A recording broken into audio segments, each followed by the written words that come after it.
Yeah, we designated spitters live every week. Live, designated homie, cause we spit heat.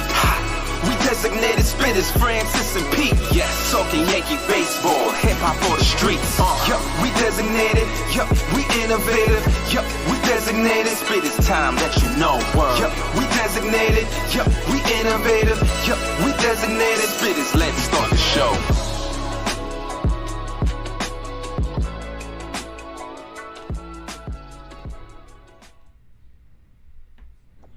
Hey everybody, what is going on? Welcome to another episode of Designated Spitters. Every time I hear that song though, man, like that thing gets me going, man. J1 Singh killed it.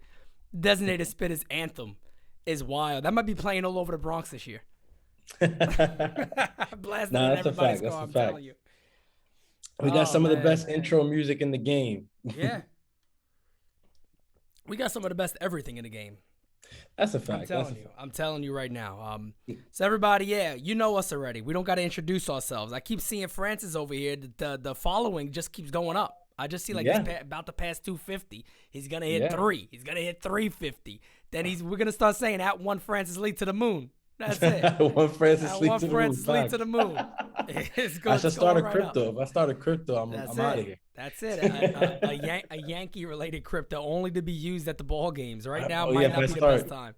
If I start K coin or K rate coin, it's gonna go right to the moon. If we can get the Yankee fans I'm involved. telling you, man, it might not be the best time for that right now, though. For real, with the way our ball club is looking.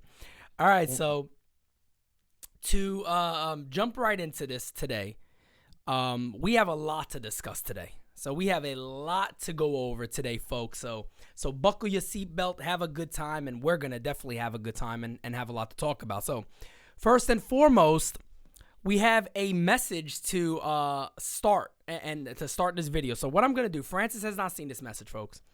So I'm going to play the message first. I am then going to send it over to Francis, let him watch it. And from there, we'll likely have a laugh and have a conversation. So here is that message. And then I'm going to send it over to Francis. So to our friend here, thank you for the message. And let's go ahead and play it. And then we'll get Francis to watch it. Hey, Francis and Pete, congrats on the new podcast. I hope you are the best. I hope you have fun doing it. I hope you have a great time doing it. It's an awesome thing to have. Francis, Pete, congrats. Have fun. Enjoy it. All my best. Remember, I got 3 of them. Take care of it. Best of luck. With bottom of my heart, best of luck. Have fun. Let me send this over to Francis. Hey, man. All right. Sending over to you now. Send it on Twitter. And then you get that. Take a look at that. We'll chat about it. Hopefully it sends out here. Might take a little second, though. It's not too big of a file. I'm so excited, man. The anticipation is killing me. The anticipation is building, and everybody knows but you. I know, man. Now the world is seeing. I haven't seen it. Let's see. All right, it's loading up now, and it's about to send. Here we go. This is gonna get you pumped up for the video, man. All right, there it is. Oh, no way. Hey, Francis and Pete, congrats on the new podcast.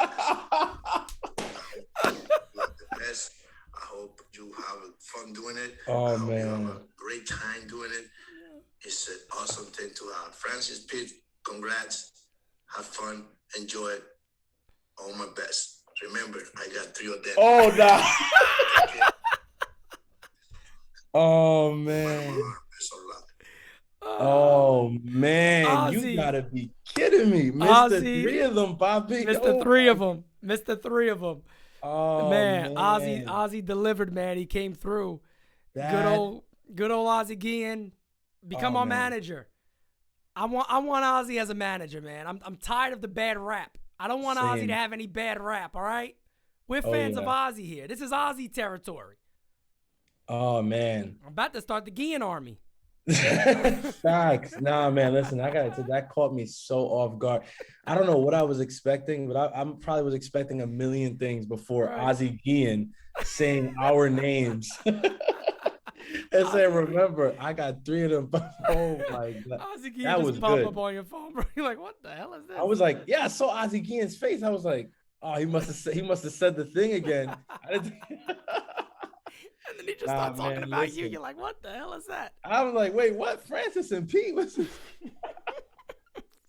Nah, man. Oh man, let me tell you guys. Facts for Ozzie. Guillen Army. I'm telling you. Guillen Army. The Guillen Army, man. The Spittaz are for Guillen, man. Let me tell you something. A fan threw a ball at Guillen's team. You better be ready for war yesterday. we gonna get to that, but you better be ready for war, I tell you. Exactly. Ozzie will be right next to the player cursing out the fan. 100%. He might be. You might see him trying to jump into the stands. Yeah, he's gonna get thrown out before the player gets thrown out. Ozzie will get ejected. You're gonna throw that. And then the conference after the game would be the best ever. Man. That'd be the best ever. Man. Must see TV. We have a blessing from Ozzie, so we have to keep this rolling. Oh yeah. We got to keep this rolling and keep this like just shooting up. Like we said, look, designated Spittaz to the moon. Everything going to the moon right now at NY News. We got Francis Lee's followings going to the moon. We got designated Spittaz to the moon. We got NY News to the moon. So let's start right here with the All-Star game. So we had an All-Star game. We know that. We talked about. Oh, unfortunately, you actually weren't on that roundtable, but I want to get your opinion on that. Matter of fact, before we even jump into the All-Star game, the whole idea that tweet had. I don't have the tweet up here, but remember the tweet that talked about replacing the All-Star game with the U.S. and the World thing? Oh yes. Let me get your take on that because everybody else kind of liked it. I forgot. I think Austin may have been against it, and he brought up a decent point. I forgot what it was though. But anyway, I love the idea. I still love it to this day. I still like it. I would like to see it. I really, really like that idea. The reason being is that we get the WBC every 4 years. And that's really, really interesting, fun baseball. But aside from just that, like, let me start with the angle that, would be good for the MLB. Like, fans who watch, there's a lot of fans who watch the WBC that don't really watch baseball throughout the year. And the reason that they're watching is because they feel like they have something to root for other than just like the sport. It's like it's for club and country kind of thing. It's like, oh, well, my country's playing against this, so I got to root for them. If you did world versus like US and Canada, like, it would rally like, the Americans, obviously the Canadian players. There's a lot. Like, I know some people, how much? There's a lot. Baseball is very good in that regard. That it's like, if we did this, you'd be able to field an amazing US/Canada team and then an amazing world team, right? You're thinking about some of the Japanese talent you have, the Dominican talent that you have is through the roof. Cubans, Venezuelans. I mean, the Dutch talent in the MLB is probably the best it's ever been. Like, you get your Didi's, your Xander Bogaerts. I mean, I think Kenley Jansen also fits into like this. This like the world team would be pretty like, stacked too. So it's like, yeah, you would get like buy-in from people who probably don't even care as much about the MLB just because it's like a my country versus yours thing. That's the whole draw, like really with the World Cup, other than the fact that soccer is like, one of those games of passion, whatever. The country thing, that's what draws people in. Yeah, definitely. Now, in terms of like actual like baseball fan stuff or whatever, like I think the reason I love it so much is because like, yes, it's All-Star weekend or whatever. So it's like we're gonna have all the stars there. But that interesting wrinkle in like me and a friend of mine from my team are both selected as All-Stars. And we go to All-Star weekend.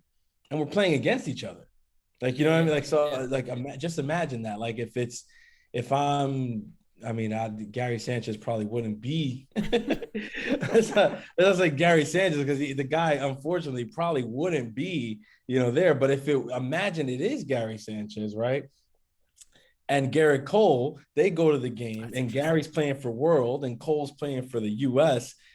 And Gary steps in the box against Gerrit Cole. Like, how you don't get to see that throughout the year. Why? Because they're teammates. Right. So, that's not really going to happen. But in this game, it could happen. Right. And I think that would be really interesting. Like, for instance, Francisco Lindor stepping in the box against DeGrom now, and they're teammates.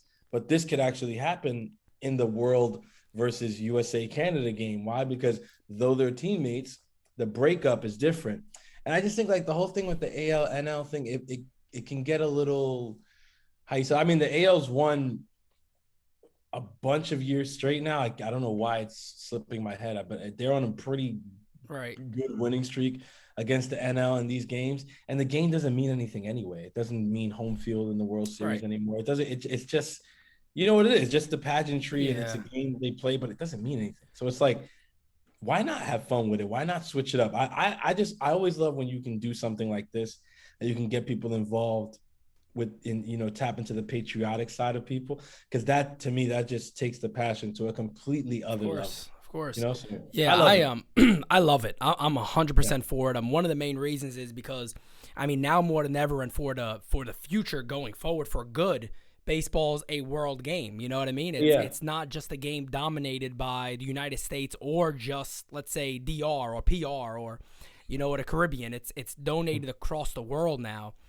And I think that's a great message to send for your brand, for Major League Baseball. You can have, I was even thinking like pregame, you could have like multiple people chosen as like Major League Baseball ambassadors to all these other countries and things like that. And what we have right now, we got that already, right? We got guys that step up and do that type of thing. But I love it for every reason you said, and even more. I mean, the AL-NL thing, it's been going on for so long, and at some point, like you said, where it doesn't really matter anymore, it kind of takes away that it's a little lackluster to me. Like there doesn't have that appeal anymore that you get so excited to kind of see this game. There's certain players, of course, you want to see, but like you said before, it's the same guys kind of facing the same guys. Just the idea of trying to see a DeGrom or a Cole navigate through that world lineup, that would be ridiculously good. That would be something to look out for. I would love to see something like that. We've seen DeGrom and Cole dominate the greatest lineups in the world, but have we ever seen them dominate a complete all-star 1 through 9? I mean, that would be impressive to see something like that. And then just the type of festivities you can have. I think the only thing that would kind of suck is that if it's only one game, But in the middle of the year, can't really do anything about that. So it's a big one game. And I just think that would really up the festivities of All-Star Weekend. I think it would make it even bigger. I think you have tons and tons and tons of merch sales you could make. I mean, my goodness, that would go through the absolute roof if you ask me. I mean, that would be absolutely terrific. But we're not there, maybe. I mean, I think it's a good idea. I think it's something baseball may someday look at. But right now, they're kind of stuck on getting these other rules taken care of and everything else first. But we did have an All-Star game. So let me go to the highlights there. And, France, if you want to take over to discuss that. Yeah. Before I jump into the All-Star game, last point, it just came to me while you were talking. This could also solve this big problem that MLB has been having with the All-Star game, where players just opt out. Right. And say like, oh, I'll just stay with family, or I'll just stay. If you make it I'm selected to play for the NL or the AL. If you change that to, no, I've been selected to play for the United States, or I've been selected to play for Canada, or I've been selected to play for the international team, as a Dominican All-Star, as a Venezuelan All-Star.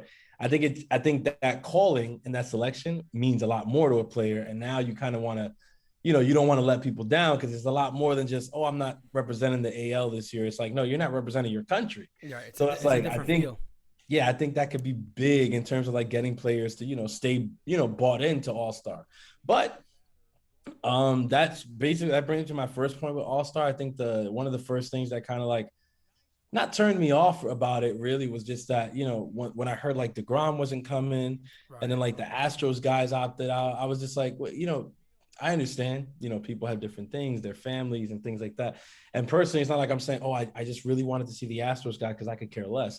But I felt like the Astros guys needed to be there. Altuve, Correa, I think they needed to be there. And specifically because I wanted them to, have to endure whatever it was that they were going to endure, whether it be stupid questions from the media about the cheating scandal that happened 4 years ago now. Probably won't happen. That probably wouldn't happen from the media, because they're, Yeah, you know how they are. But I mean, there might have been one or two questions like, how's it feel? Like, are you guys finally like settling back into friendships with other players from around the league after what happened? I would love questions like, why? Because I know Correa would hate to answer. I know Altuve is going to hate to answer it, but it's like, good. You should have to answer these things. You should have to be in those uncomfortable situations because of what you did. Right. I mean, there was no other punishment handed down to you. Like, this is it. So the fact that you get selected and you're like, oh yeah, we're just not going to go. Like, we're above that because the rest of the league has been mean to us. So we're not going to the All-Star. It's like, shut up, like, man up, just go. But there's no repercussion to not going. So it's just like, all right, like, I get it. And then, DeGrom also, with everything he's dealing with, the injuries and stuff like that, he's like, I'm just going to stay with the family. And it's like, I get it. But also it's like, dang, like what if I'm a West Coast fan, right? I'm a West Coast fan and the All-Star games in Colorado this year. And I'm a big West Coast Mets fan. DeGrom is my guy. I bought the tickets months ago. I got my kid a ticket. We're going and we're like, DeGrom's having one of the greatest seasons in his career. And we go and DeGrom, he's not even there. Like, let alone pitching in the game. But he's not even there. Like, we don't even get to see him. He doesn't even show up. It changes the whole feel. Like, you may not even want to see the game. Yeah, it's like he's not there to tip his cap. He's not there because Gerrit Cole didn't touch a baseball in the All-Star game. You know what I mean? Because he just came off pitching a $130 the Saturday before. But he was there. Like, he's in the line. He was dressed on media day. Like, he was there to tip his cap. He was there to interact with people. He walked the carpet with his gorgeous wife and his son. It's like that's what you do. Like, that's what you do. He wasn't going to play in the game, but he was there. And he was, an ambassador and a representative of his team. And Cole did an amazing job as a representative. That's another thing I wanted to bring up about the All-Star game. I retweeted one of the interviews he did. You can just see how much this man loves to be a Yankee. Yep. And I'll never get tired of that. I'll never get tired of having players who want to be here. Like, I'm not for us going after players who like adamantly don't care if they're wearing the pinstripes or whatever. Like, to me, always give me the guy who has the respect and the love for the pinstripes 9 times out of 10. Facts. What else? The Derby was cool. Pete Alonso guy's a little bit socially awkward, but congrats to him. I saw people just going up on Twitter. They were just like, oh man, this guy's like whatever. But then the Mets fans are like, that's always how he is, bro. He's always been that way, bro. And I'm just like, shut up. Like, it's all right, whatever, man. Like, he won another home run derby. Good for him. Like, whatever. He is a little bit of a tool. Like, the way that he is. He looks like he's trying to go WWE, but it's not like, I don't know. But congrats to Alonso. You know what I'm saying? Nice thing. When you win that, though, I don't think the move is to say you're the best power hitter in the game right after. That was a little cockamamie. I think the adrenaline got to him. He might have had one too many Red Bulls, and he was just, like, amped up a little too much. I mean, when that came out of his mouth, I was like... He was excited for the after party. Yeah, I was like, I don't know. I don't know. He was pounding his chest a little bit, that's all. Yeah, I was like, I don't know about that. But congrats on the win. And yeah, like the actual All-Star game, is always going to be a decent game to watch when you have that many stars on the field. It was nice seeing like some new faces, people that I didn't expect to be there, but because of like replacements and things like that, they end up there. That was not bad. Just saw Vladdy go deep on the screen, by the way, and it's crazy because I just watched that, and man, it almost makes me feel old, bro. Because you can remember seeing his father in the All-Star game, and him running on the field and stuff like that. I remember his pops like it's yesterday, man. Like you could see the body type and everything is similar. You know what I mean? You could see it's similar. His father built a little different. But man, oh man, then you see like even you see Tatis Jr. at short, and I remember Fernando Tatis because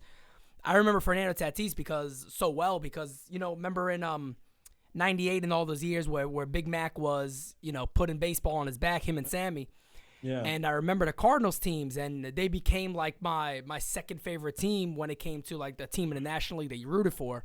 Yeah. The Cardinals were that team, and I remember like seeing how cool. For some reason, when I was young, I thought Fernando Tatis looked so cool because he always wore the big black makeup and he like dragged it down his face a little bit. Eye black, and I was like, man, that looks so cool on him. But he was, his pops was also a really good ball player for a while there too. So, it's pretty cool to see these guys coming in and doing what they're doing now. I love it. I enjoy that. Yeah, man. just seeing that level of star power there. You got your Sotos, your Vladdy Jr., your Tatis, your Bo Bichette's. Like looking at this next generation, it's like wow, like these kids, they're living up to hype in a lot of instances. They're surpassing, the hype, the expectations in a lot of instances. It was a good game. I'm a little over the whole Ohtani thing. It's not. I don't hate Shohei Ohtani. It's a bit much. I am not a hater Yeah. on Shohei Ohtani. Like some people, especially coming from a Yankee fan, people go, "Oh, you guys are just mad because you didn't get to sign him or whatever." Yep. Listen, I'm gonna stop that. I'm gonna hit that in the butt right there. Because if Ohtani signed with the Yankees way back when, he wouldn't be doing what he's doing now. I'm gonna tell you right now, it just wouldn't have worked. There's no way in hell. That's right. There's no way in hell it would have worked. There's right. Cashman and Boone managing that situation. You think that's there's no way that God. would be He wouldn't even be. No. He wouldn't be. He wouldn't be doing what he's doing now. Hell no. One Hell no. and He's two, probably... they'd have him on a whole different regimen and schedule. He'd be on a completely different schedule trying to protect them. Exactly. There'd be to protect them, and yet he'd probably be out for injury way more than he's been in the Angels, which he has dealt with injuries since he signed with the. But it would have been way worse if he signed with. Trust me. It's just the nature of the beast. Something in the water over here. I don't know what, but that's not the point. It's not about him, the player, either. Like it's not. Oh, I'm just over him. No, I'm not over him. I should be specific. I'm over the media's love affair with him. Like I literally was watching like Jeff Passan googly-eyed standing like 5 feet from the guy in the home run derby. Like he was on deck and passing like this guy who like carries himself like he's the rock star, the media, MLB reporter, whatever, is there gawking at this man who's standing 5 feet from him. I'm just like, bro, he's human. Like, why like relax? Like, yes, he pitches and he's hitting, but it's like he's human. He's not the first guy to do it. He won't be the last guy moving forward. You know that's gonna happen more. It's gonna happen more. Especially not right now. Like the way that it's catching success in the modern game. Yep. Tons of kids are gonna freaking be able to do this now. I mean, now to do it to his level, maybe not to his level, but because he's doing it right now, we're gonna see a lot more of that coming up. Yep. Who knows? Like 20 years from now, it might be a situation where every team has one guy like that. Again, maybe not to the level of Ohtani's success, but they'll have a guy who can do that. Yeah. And who knows what they'll call that or whatever. But my thing is just like the entire festivities is just everything was Ohtani. Everything. I mean, I can't imagine being Fernando Tatis Jr. and I'm there. And I'm getting interviewed, about the All-Star thing. You're asking me whatever. Ohtani, and I'm getting questions about Ohtani. Yeah. Like if I'm Tatis Jr., I'm like, no disrespect to Ohtani at all, but it's just like, bro, do you know who you're talking to right here? Like I'm Fernando Tatis Jr. Like, why are you asking me what it's like? Yeah. To meet Shohei Ohtani and like what was it like to be in the dugout with him and to play with? Are you gonna ask him what was it like to be in the dugout with like I don't know, like Vladdy Jr. or something like? If I'm Tatis, it's like, dude, why are you questioning me about another guy? Like he's my colleague at this point, right? I'm saying like we're on the same level. We're like constituents. Like why are you asking like this guy's God and I'm just a lowly earthling? Like to me, it just got to a point where it was a little bit too much, and like it was like I don't know, nauseating. I was just like, they just keep talking about this freaking guy. And it's like showing him, panning the camera to him and his translator. And I'm just like, geez, if you're Ohtani, bro, you can't even pick your nose. You can't even pull the Aaron Boone special because they got the camera on you every 15 seconds. And it's like, what this guy, like, what if he had to use the bathroom or something? Like if I'm Ohtani, they'll follow him in the tunnel. They'd be like, I mean, just look at the way that he goes into the bathroom. I mean, that technique has never been seen before. Like, it's never been seen. I can't imagine the launch angle when he's in I'm just like, what are we doing, man? Like, I get it. I get the excitement. I get it. Wow, two-way player. Like, everybody said that this was not possible anymore in today's game. And look at this guy. He does it. And he's tall and he's strong. And, he's decent. He's decent looking and whatever. It's like, I get it. But I promise you there's enough talent in the MLB today for you not to, like, hijack the entire narrative of All-Star with this one player. Right. This is a special time in baseball because exactly like you said right there. I mean, we haven't seen. I would put it on the line like this. we haven't seen a youth-infused level of talent the way we're seeing now, probably going back to, and I mean at this level of this talent, at the personalities, the way they act, the way they represent themselves and represent the game overall.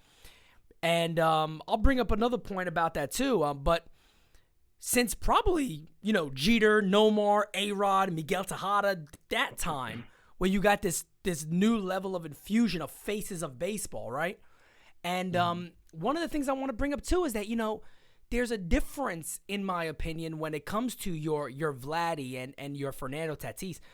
They were obviously raised great. They were obviously raised very, very well. Even in the sense of, you could tell the level of respect for baseball. Like, I've seen so many things recently of Fernando Tatis Jr., and I'm just like, yo, this is a good dude. It's like a really good dude. Like, he seems like he's a perfect fit for baseball any way you want to see it. But you're spot on when it comes to Ohtani. Even Michael Kay. I mean, you go to probably every sports broadcaster out there, and that's all that's talked about is Ohtani. And like you said before, don't get me wrong, the guy is unbelievably talented. Nobody's saying that. But he's also a part of, and I think this is what you're saying, he's also a part of a crop of these players, right? He's not the only guy. He's a crop of these guys. And to kind of make the All-Star game the Shohei Ohtani show, which is basically what it became, that's odd to me. Because like you said, you're right. It's a wonderful time. Some people do tune into that game that don't necessarily watch baseball commonly. Yeah. So you see Ohtani, you could really show off that great talent that this team has developed, or that this league has developed, and this sports MLB has developed. That's a good thing to do.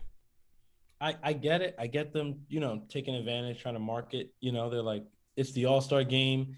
We can market this guy probably the best way we're ever going to be able to, because he's probably not going to be in the playoffs come October. He's not going to be, he doesn't get that much national coverage in terms of his games, because this stuff is based on like Q rating and like, the ratings that a team can pull in on a national state. So the Angels don't pull those numbers to be on like those games, but they're getting a lot of Baseball Tonight consideration and MLB Sunday stuff because of Ohtani.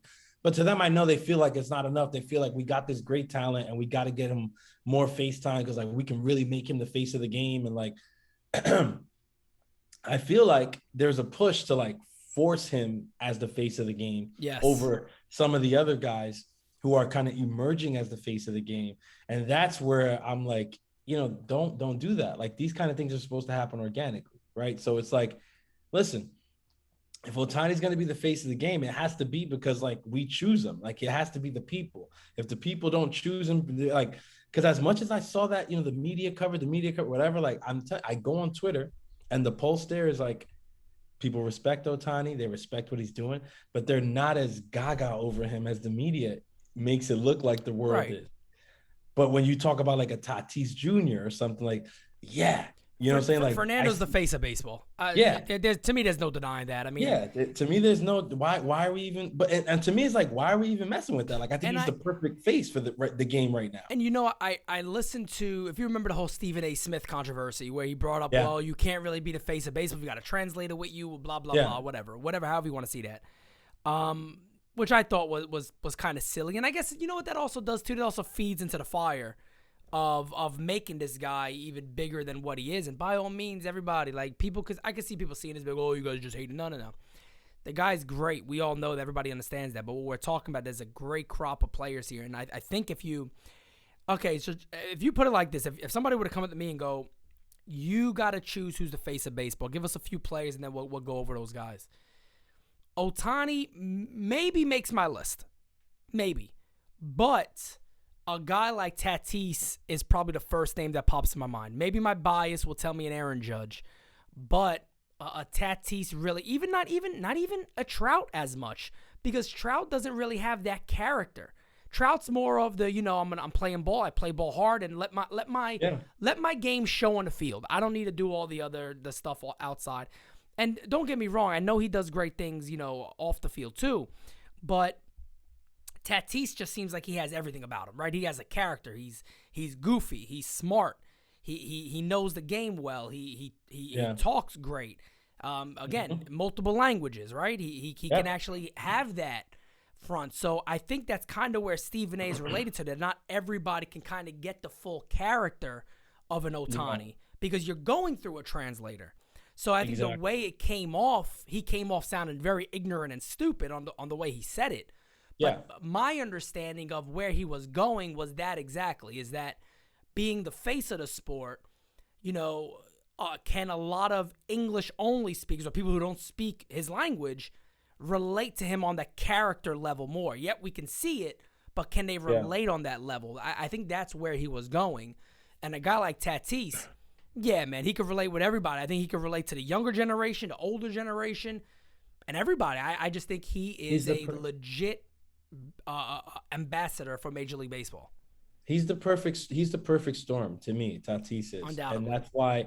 And again, and even with the comments Stephen A made, I'm glad you brought it, because I wanted to say if we really assess the things that people say, a lot of the times, I don't think we're gonna get as up in arms as we do or whatever. Like to have I think it was the day after he made the comments or whatever, when Jeff Passan went on the show in the morning and was like, who is he to lecture somebody too? But can I just get that out the way? Who did this guy become to be the guy to lecture? And then everybody's behind him. Oh, Passan bomb. When I heard him reprimand, basically admonishing Stephen A. Smith for what I was just like, give me a break. He literally got a teacher conversation. You guys pulled the kid to the side and pointed in his face. Hey, you don't do that. Yeah. They were acting like, no, how dare you? Yeah. Our golden goose, talk about our golden goose. I was like, shut up, Passan. He made me almost want to come out and ignorantly defend Stephen A. Smith for what he said. And I was like, I'm not going to do that because that's not the cloth I'm cut from. But I was just seeing him do it the way he did it. It was just oh God, what are you doing? I can't imagine Stephen A. there, because you almost want, at that point, you almost want to just defend yourself. Be like, all right, man, just shut up. You shut up. You be quiet. I actually respected Stephen A. sitting there quietly listening to Jeff Passan of all people. Because Jeff Passan, it's a joke because Stephen A. actually is what Jeff Passan thinks he is. Yes. And it's he's talking. That's a good point. That's a really good point. Yeah. That's a really good point. Yeah. Jeff Passan thinks that he's like Stephen A. Smith. No, Stephen A. Smith is everywhere. Dude, Stephen A. You can disagree with the way, for example, when he talks UFC and MMA, I'm like, Steve, you don't know what you're talking about. We can tell. But my man is there. So I can't hate that. ESPN was like, we got to get Stephen on here because that's our biggest thing, UFC. Yeah. We need Stephen over there. They got him doing all this other stuff because he's their guy. So in the end, they stretch him way too. I think they stretched Stephen A. way too thin over at ESPN. I think he's carrying the freaking network, which is I think there's guys who you should get for UFC. It's you can get guys. Trust me, there's plenty of guys you can get who are knowledgeable, who will know how to dissect the fight, and they'll know what they're talking about a lot better than Stephen A. You're putting Stephen A. in that position to look that way, and it's just I see it, but I'm just you can get somebody else. But it's that he's so freaking big because of what he's done, mainly speaking about basketball. Yeah. And that's to me what Jeff Passan thinks he is to baseball. And it's nah, bro, relax. You're not even close. Nowhere near it. What I was saying with Stephen A.'s comments is that, listen, if we listen to exactly what he's saying, look, I don't think it's the best thing for baseball that the guy who they're trying to make the face of the sport doesn't even speak the language where the sport is, English. It's not even just it's because that's the language here or whatever. It's just English is an important language just to know in general in life, right? In the world that we live in, English, it's a big help. And it's the same thing like Spanish now. It's the same thing in Spanish. Tons of people, American people, affluent American people will have their kids study Spanish at a young age. Of course. And why do you want them to, learning a second language is just good, period, for your brain development and everything. But aside from that, it just makes you a lot more marketable, period. So they have their kids learning these languages and it's good. So again, what Stephen A. was saying, I'm I understand what you mean. It's not a knock on Ohtani, you don't know English. So you don't know the language. Fine, you speak through a translator. It will be better. Would it be better if you didn't speak through a translator and we could get your actual sentiments direct from you? Yeah, hell yeah. Of course, of course. When I'm listening to the Dominican players or the Venezuelans, any Spanish speaking player in the MLB, and I listen to them speak through translators, and I get to hear their part before the translator translates it, there's always stuff that I catch as a Spanish speaker that doesn't go through translation. Right. Always. Right. Always. Right. It happened at the All-Star when Vladdy Jr. was getting doing a presser, I think after. It was either after the game or before, I forget with who, but no, I think it was after. And his interpreter like just got lost. I think got dazed off. And he was supposed to translate what he said. And when they asked him, when they were waiting for the translation, he just stood there quiet. And Vladdy's like, "What happened?" And the guy's like, "Oh man, I got like distracted really quick." He saw a cutie in the crowd. He saw a cutie in the crowd. He said, "Oh, something wow. like that." And then Vlad is like, "Oh, bro, right, forget it then." And he's like, no, say it because they want me to tell you that. He's like, "No, forget it." He's like, "It's not going to come out the same." And he's like, no, say it. So then Vladdy said something again or whatever, and the translator went and translated it. But it was like super abridged from what Vlad had originally said, right. which was like really heartfelt. And it was a nice comment, like about like, being there, like coming from, being there with his dad to now being there himself. And now it's like winning the MVP. Yeah, it was a nice comment. But then like after all of that thing in translation, it got lost. Yeah. And so like as a Spanish speaker, I hear stuff like that a lot of the time. And I'm just like, damn, like even with Vladdy, right? And maybe I'll catch flack for this. I don't know. But like even with Vladdy, like I feel what Stephen A was saying. Like I felt that personally about Vladdy Jr. I'm always like, damn, man, like your father played in the big leagues for years, right? Here. You spent a lot of time in the United States with him here, right? Like it's like if I'm Vladdy Sr., right? And I got this son of mine or whatever, even if I want him to go to DR and have the upbringing that I had and not grow up like, over here, it's too privileged and things like that or whatever, like I would have still kind of tried to find a way at some point while he was growing up to get him to learn the language, right? Over here, just for moments like this. Like, listen, I believe in my kid. Like, listen, Mike, I know my kid's going to be a beast and whatever. Like, I want him to be able to like talk his shit when he gets over there and he's killing shit. Facts. And so like, I look at him now and I'm like, damn, the kid, he has to speak to a translator and stuff. And I'm just like, that's one of the things that it looks at. I'm always like, oh man, like, damn, that's a shame. Like I wish at some point he would have learned like Tatis Jr. Because when Tatis Jr.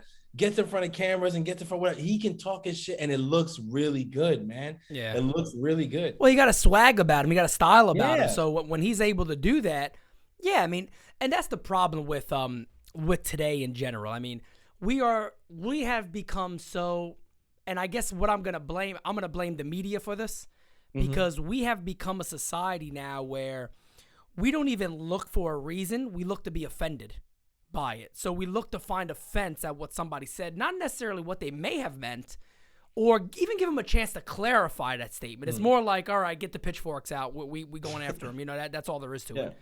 And I think there was a lot more to what Stephen A was saying. So yes, it looked terrible early on. Then the only clip you saw and only clips you would see after that was Stephen A says, Ohtani needs a translator, so he can't be this.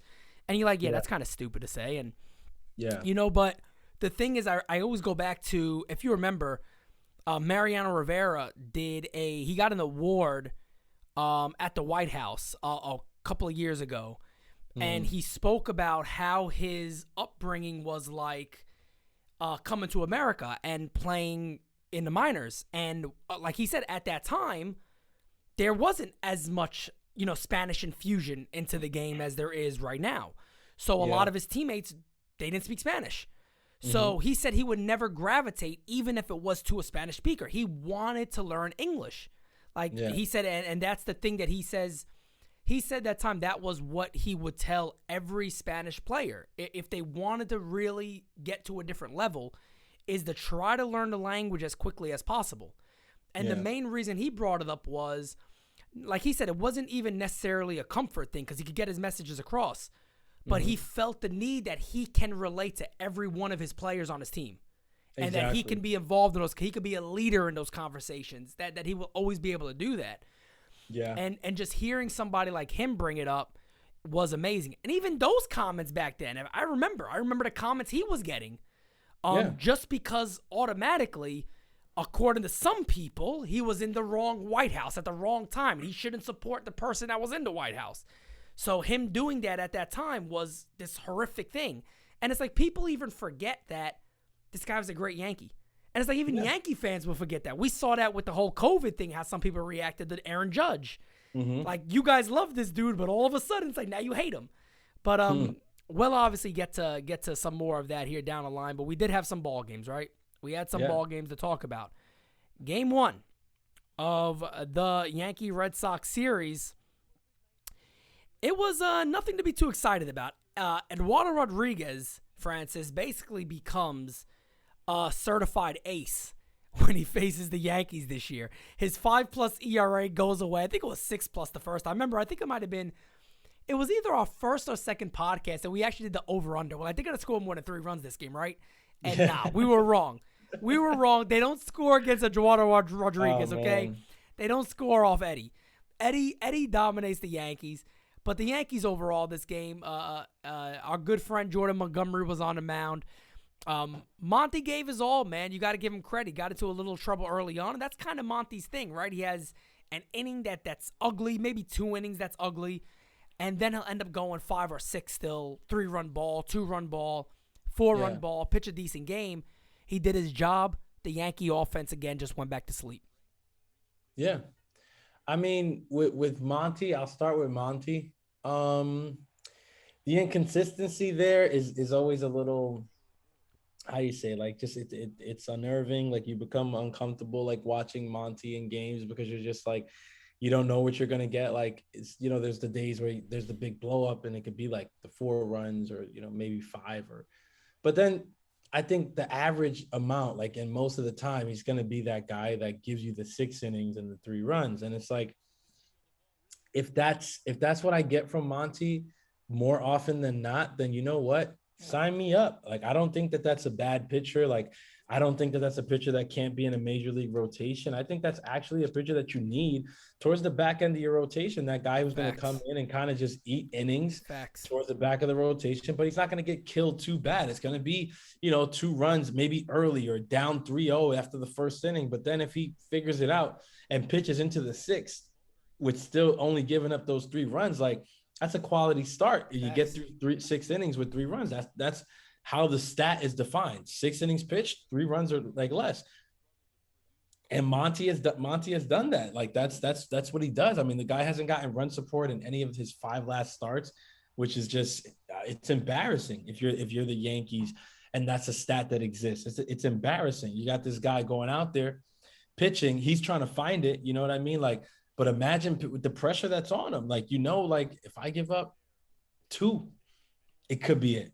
Yep. If I give up 2, that could be it. I mean, he gave up 3. Game. Yeah, there's no relaxing moment for him. Yeah, it's like, think about it. You give up 3 runs against the Boston Red Sox offense, who is a very good offense. Like, it's not, oh, like this, some bottom of the barrel, like you shouldn't be giving up. Nah, man, Boston's offense is legit. They've been legit for years. Like, even in their down years, the offense was still pretty decent. It's just the pitching that struggles on their end. And that's why they struggled so badly last year and stuff like that. But offensively, and some guys were struggling offensively last year too, that aren't struggling this year. But offensively, they've been good for a good amount of years now, and you look at that lineup and it's a pretty full lineup, complete lineup. So it's like, for Monty to get through that for 6 innings, only giving up the 3 runs, kudos to him. Right. Kudos to him. I think that's major. And it's like, yeah, you look at Eduardo Rodriguez, for whatever reason he gets against the Yankees, and the guy looks like a certified ace. He looks like, I don't know, Nolan Ryan or whatever. He's one of the greatest of all time. He's a Cy Young, obviously incumbent Cy Young winner. It's crazy. But and let me not say for whatever reason, because I think we know the reason is just that the Yankees offense has been absolutely terrible, to the point where, like, yeah, you know, this guy carves through this lineup in a way that he honestly should not be doing, but he does, because that's what our lineup is. They show up and they make it easy on guys. Yeah. They make it easy on guys. I'm not saying that he's not pitching well, because you still got to show up at the end of the day. Like, trust me, a lot of pitchers are going to have ease pitching against the Yankees, but if they show up to the game expecting to carve through that lineup, chances are that, you know, they might not just do that. You still have to show up. But he's done it so far this year against the Yankees. He shows up and he doesn't just expect to do it. He goes and executes. And the Yankees can't figure out how to freaking hit the fastball down the middle, meatballs, literally down the middle. That's right. You know what I mean? Right. No life, really. Like, again, this is not a knock on Eduardo Rodriguez. These are facts. Like, look at his numbers. Look at his ERA. This guy's getting hammered by everybody else but the except the Yankees. He shut him out. I'm pretty sure he shut him out almost all year. I even think the first game. I think they might have scored a run. I don't know that we scored a run against him. I don't necessarily remember, but yeah, I definitely remember us giving the over/under, and we're like, yeah, he's a lefty. They got all righties. Yeah. They're gonna get a run or two at least. We at least thought 3 minimum, right? We said over under 3 runs. I gotta get the over. It felt so obvious, but maybe we felt like we were living in a different time. I don't know. But that's what we're seeing from this team. 3 hits in game 1. The first batter of the game was LeMahieu. He got a single. So think about that. They basically went 9 innings after that with just the 2 hits after LeMahieu was at bat. So, yeah, man, it's just you're seeing on the screen. I'm showing these highlights. I'm even watching them as you talk, and I'm like, I mean, this guy isn't like doing anything spectacular here to make this team look bad. He's not. And, Monty gave it all, but you brought up a really good point about Montgomery. It's not easy to pitch that way. You know what I mean? It's not easy for him to have to almost feel like, well, every Yankee starter, right? They're pitching like with added pressure because they know for a fact, like, if you're Jordan Montgomery and you go, hey, today you're facing the Sox, you can give up 3 runs. He goes, oh, good, we're going to get a W. Most of the time, that's the mindset. Good, we're going to win. I did my job. Not really, not with this club. You didn't win. You didn't win nothing, actually. You know what I mean? We're not winning anything like that. Yeah. So, look at the success. I'm sorry to cut you off there, but I was thinking about it. Look at the success of guys like, in San Diego, right, in terms of pitching. Now, San Diego has a lot of really good pitching just in general, right? But imagine pitching for San Diego this season, right? Like, I'm a starter for San Diego. I could be the back end guy, right? I'm going out there a lot looser than if I'm going out there pitching for the Yankees this year. Why? Because if I'm in San Diego, I'm like, no, my guys score runs. Yeah. My guys score runs. My guys hit everybody. My guys, they work counts. They get deep into the ball. Like, they may not score in the first 3 innings, but they'll score in the next 3. Like, they're going to score. They're going to score. So it's like, I'm pitching, like, I'm attacking the zone. I'm being aggressive. Why? Because, if I get beat, if I get hurt, whatever, if something comes back to bite me, 1 run, 2 runs, 3 runs even, I'm like, my guys are good. They're good for 5, 6, 7. They might rattle off 10. They've done it plenty of time. But if you're doing that or in the pinstripes, you're like, yeah, I don't know. Like, I gotta nibble. I gotta whatever. And that's why it's so frustrating, I think, as a fan, because we've seen this with a lot of pitchers this season, not named Gerrit Cole, that King said it. I love the comment where he's like, I'm trying to get too cute, nibbling at the corner. That's everybody except Cole. Right. And the reason that's been our pitcher's game plan is because they're so afraid to get beat with a challenge fastball down the middle, because if that ends up going into the seats, that could be the game right there. One pitch, and that's the game right there, because this offense has been so dead. So imagine you're pitching and you basically have to be Glavine out there if you expect to, like, if you're pitching for this team, like, that's who you think you have to be. I got to be Glavine. I got to be pinpoint accuracy, like, on the corner. It's like, bro, if you're Montgomery, like, how the hell are you supposed to do that? Like, if you're Domingo Germán, how are you supposed to do that? Like, Michael King, young kid coming up, great stuff, how is he supposed to do that? Like, how is he supposed to navigate a lineup? Let's not even say 3 times anymore, because that's not the expectation, but 2 times with that immense pressure on him. Like, hey man, you get beat on a fastball, you get beat on a hanger, like, that's it. You got to try to be perfect, and that's not the way. Nobody wants to pitch that way. And heck no. So I want to talk about too a tweet that you put out, because it makes all the sense in the world. And if anybody was the people that are going to be watching this on YouTube and watching it live, you're going to see that you saw Ambergine in the lineup for the Yankees game 1. You also saw Hoy Park came up for whatever reason. He pinch hit with first and third, and that's the only thing the guy's done. So here's a tweet from Francis that I want to talk about, because I think it kind of hits everything on the head, right? The at Yankees, and again, at one Francis Lee to the moon, folks. So let's get that going. The Yankees called up Park to bench him. We're out 3 of our top players. Put Park as shortstop and move towards the second, or put Park in the outfield. One of Gardner/Odor should be riding pine here. Come on now. And this is a message I think all Yankee fans agree with. And we're going to get into even more regarding this when it comes to Game 2.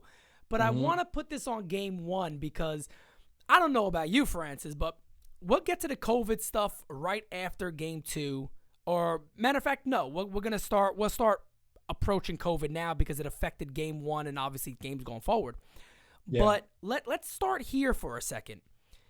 When all this happened, and, the day before, whatever, Ambergy getting called up, we knew that. Then we find out it's COVID-related, that other guys are going to be out for a while. Then we hear Park is coming up. Our assumption as fans was we're going to see Park and Ambergy, right? Yeah. We're going to see them play a little bit of baseball. Yeah. Bro, we still got Timmy Lowe out there. We still got Gardy Party. Well, the party's been over, bro. The party's over. Time. Unfortunately, he's dancing by himself. We gave the retirement party, bro. You just not getting that message.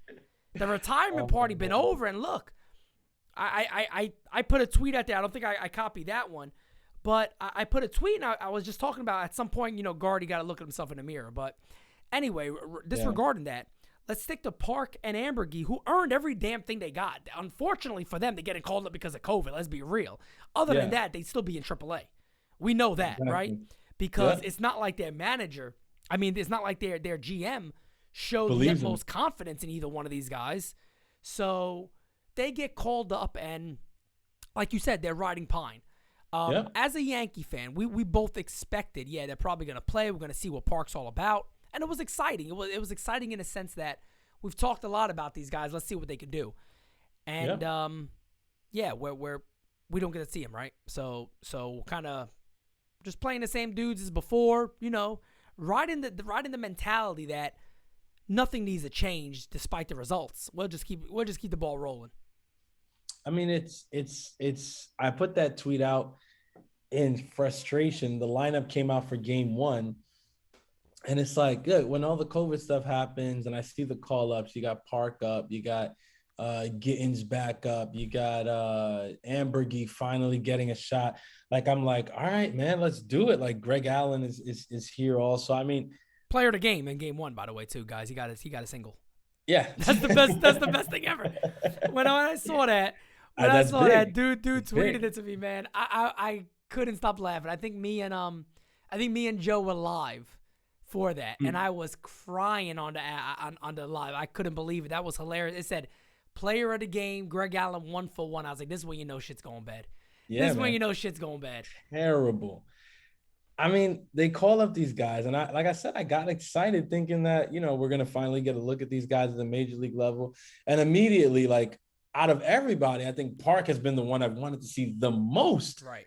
And it's like they call him up and they still don't want to play. I'm like, what is it? They want no part of this dude, man. Is this guy like the next Clint Frazier or something? Do they already not like this guy? Like, what is it? I don't get it or whatever. Like, I just don't see it. So Park's not in the lineup. And then you got people saying, well, he's, because Glaber's at short or whatever. And I'm just like, yeah, Glaber's at short. Why are we speaking about Glaber at short like it's Judge in right field? Right. Yeah, Judge doesn't have to move off of right field if he doesn't want to. Not at all. But Gleyber Torres, you play wherever the hell we tell you to play. Right. At this point, you better believe it. You ain't earning shit right now. You ain't earning nothing.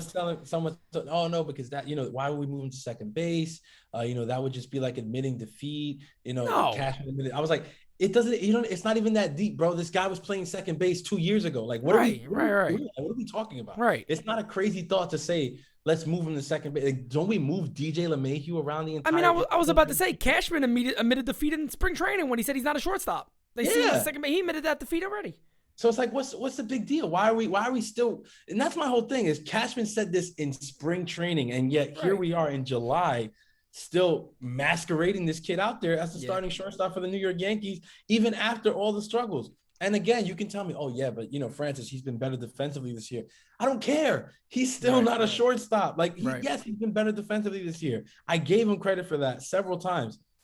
He's still not the shortstop for us. And I think that's obvious. Now, second base, maybe, but like, especially if we got Park, who is a shortstop by trade. Let him play short. Move Glaber over. Like get the youth, get the kids into the lineup, and let's see if it sparks something. But no, or not, or whatever. Ambergy's there, but he's batting at the bottom of the order, and it's like, oh, Park gets one pinch hit. It's like, of course, yeah, he swings at the first pitch. This guy probably wanted to swing since he got off the train. Right. He's been itching to swing. Of course, he swung at the first pitch. He's been dying to swing at Yankee Stadium. And it also wasn't a great moment to throw the dude out there, like, hey, bro, get your first. You know, excitement kind of goes from like here to like Yankee here. Moment. After that, you're like, damn. Yeah. I mean, that's all he does. Like, yeah, you know, I think kind of a tough spot for the dude to be in.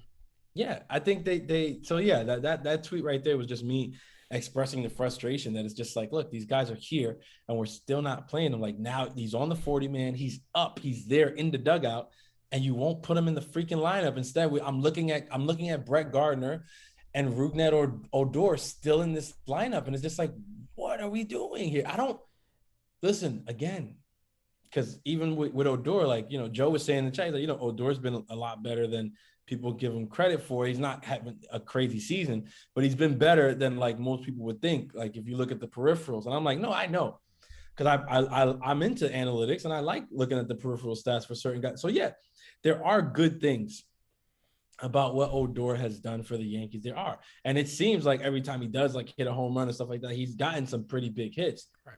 But the fact remains, listen, eye test is always going to be big for me, and it's like I'm looking at this guy. It's like, yeah, he's not been good. He's not been good.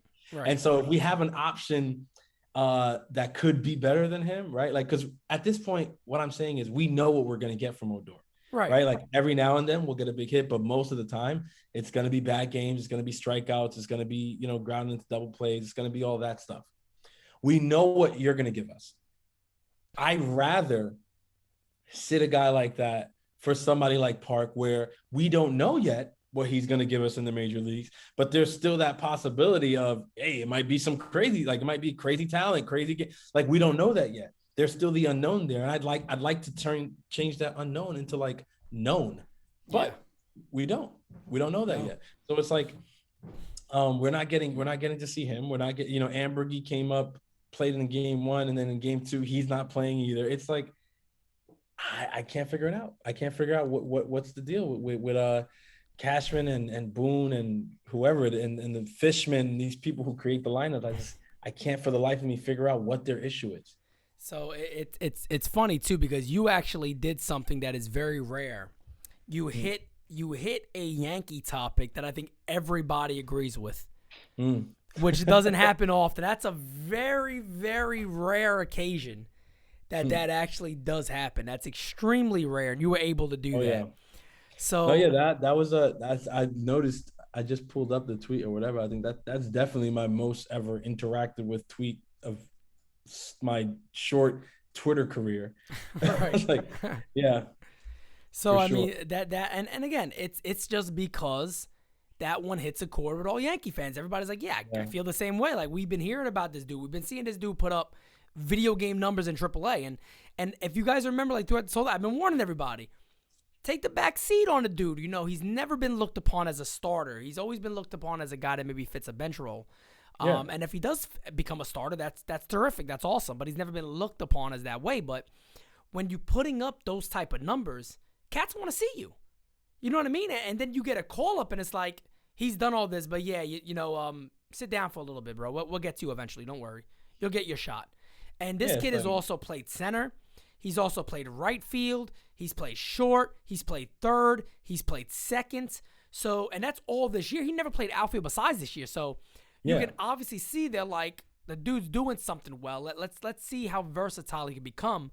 So just in case if we make deals, other teams see that, or if he replaces the Wade type and he plays all these different positions, we know he's kind of in the mold of the same exact thing. But unfortunately for him, this tweet here is the only reason why he is actually up with the Yankees. So I'll read, this is from Buster Olney.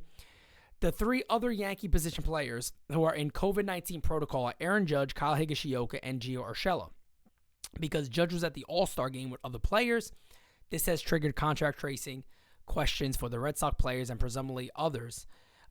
So that's why these guys are up right now. And that is the reason why they're even getting this opportunity at the moment is because of COVID protocol.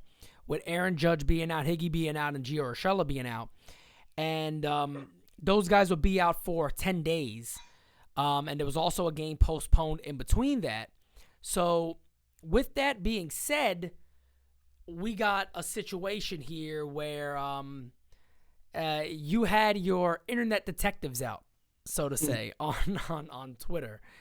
And apparently, I think there was also another tweet that I didn't put in there. I think it was from Only also or somebody else. But they mentioned that something about the All-Star Game festivities, only players that were not vaccinated had to be tested on certain things. Mm-hmm. And the assumption became that Aaron Judge is not vaccinated. That became the assumption out there for Yankee fans. And the amount of comments received that Aaron Judge is this horrible person, Kyle Higashioka is this horrible person, and all these Yankee players are all of a sudden these horrible people. You had people on Yankee Twitter, folks, going so above and beyond, looking up voter registration rolls of how Gerrit Cole, the ace of this club, votes. Okay? What does that have to do with anything that my man does on the field? That was nuts to me. You had people out there literally bashing Aaron Judge to the point of they're basically saying this dude is killing other people. He's risking people's lives continuing to play baseball. One guy said that all unvaccinated players need to be banned from the league. A level of comments I saw was like, wow, like insanity, to the point it made me go ahead and put this tweet out. I said, if Aaron Judge decided, folks, here we go. So key word here. We don't even know if this dude's not vaccinated. Honestly, I don't care. So here's my tweet about that, because I don't care. If Aaron Judge decided, meaning he's a grown man, he made a decision not to be vaccinated, let the dude be. He has every right not to be. He is likely a healthy guy. It's insane that it bothers some of you children so much. Grow up. And it's unbelievable how quickly folks will like flip a switch on players you root for to all of a sudden make everything about politics. And here's my question, though, too. What does taking a vaccine have to do with politics? I'm still confused by that to this day. Because most of them, they consider it a thing that, this was a Trumper thing, that people who don't want to get vaccinated are these Trumpers. Yeah. Wasn't he the dude that actually put it out there and was like, yeah, get it? So I'm like confused. He was the dude that said we'll have a vaccination before the end of the year. And everybody said he was nuts. That would never happen. And actually delivered on that. And it happened. But I'm just confused on how it's just such a political thing. Listen, it's odd. My whole thing is like, you don't gotta I understand, like you don't gotta like these guys or whatever. You could be anti-Trump, whatever, fine. Right. But it's just like facts are facts. Like just go look at facts. And it's like facts are not facts don't have feelings. Facts don't subscribe to either political party or the other. They're just plain facts. They're emotionless. And I think if you deal in facts, you'll never get, steered astray, like a lot of people on social media, especially Twitter, seem to be getting steered astray, where they think, especially in this with this situation, where they think it's like, no, this is a thing of like, you have to do it because they say you have to do it, and if you don't listen, you're just you're endangering people, and it's like, listen, bro, you're wrong. Like, I don't know what else to tell you. Like, you're wrong. Like, you can't force somebody to inject something into their body that they don't want to inject. And no, them not injecting that is not endangering you. You don't have to be around this person. Right. Okay. Exactly. Like, you don't, like, at the end of the day, like, if Aaron Judge was not vaccinated or whatever, and I was a player on that team, and I said, listen, I don't feel comfortable playing with this guy if he's not going to be vaccinated, because I'm a Poindexter or whatever. I'm sorry, I'm kidding, but I don't feel comfortable playing around Aaron Judge this season because he's not vaccinated, and I don't want to endanger myself or my family or whatever. I'm sure there's a way where you could opt out the season and still get your full paycheck or whatever, and not be able to be brought up on no legality, nothing like that. Why? Because I'm sure there's laws that would protect you because of what's going on right now, and you could just opt out, not play, make your money, at home with your family in your bubble, right? He's not, it's like I'm saying, he's not forcing people to be around. So it's like, and the fact that people think that they like the players owe them this thing, it's like they're human beings. That's a good one. That's a They're great human, point. they're That's human a beings. great point. They don't owe you shit. Nothing at all. Nothing at all. Like Aaron Judge is a grown man. Kyle Higashioka is a grown man. Gerrit Cole is a grown man. Like, I don't give a damn who he's registered, what party he's registered to. Like, what are you people slow? Like, Does it matter? It's insanity. Does it matter? Do you realize that you could be registered to a party like at 18 years of age and vote for that party one time in your life and literally flip the entire way to the other party? Yep. And you can still show registered as a certain way. That's right. That's right. Listen, because I don't want to like, have people, whatever, it's like I tell people all the time, all right, fine. Like my politics, I keep it, to myself. Cause I feel like, when it comes to things like sports or whatever, like we don't really need to get into that when we're talking sport. It's very rare that like those avenues are going to intersect. So I'm like, I keep that, to me, but it's like, my experience for interest that I'm actually registered one way and I get mail and emails and stuff or whatever for one party or whatever. And I would say the last 3 times I voted the other way. Right.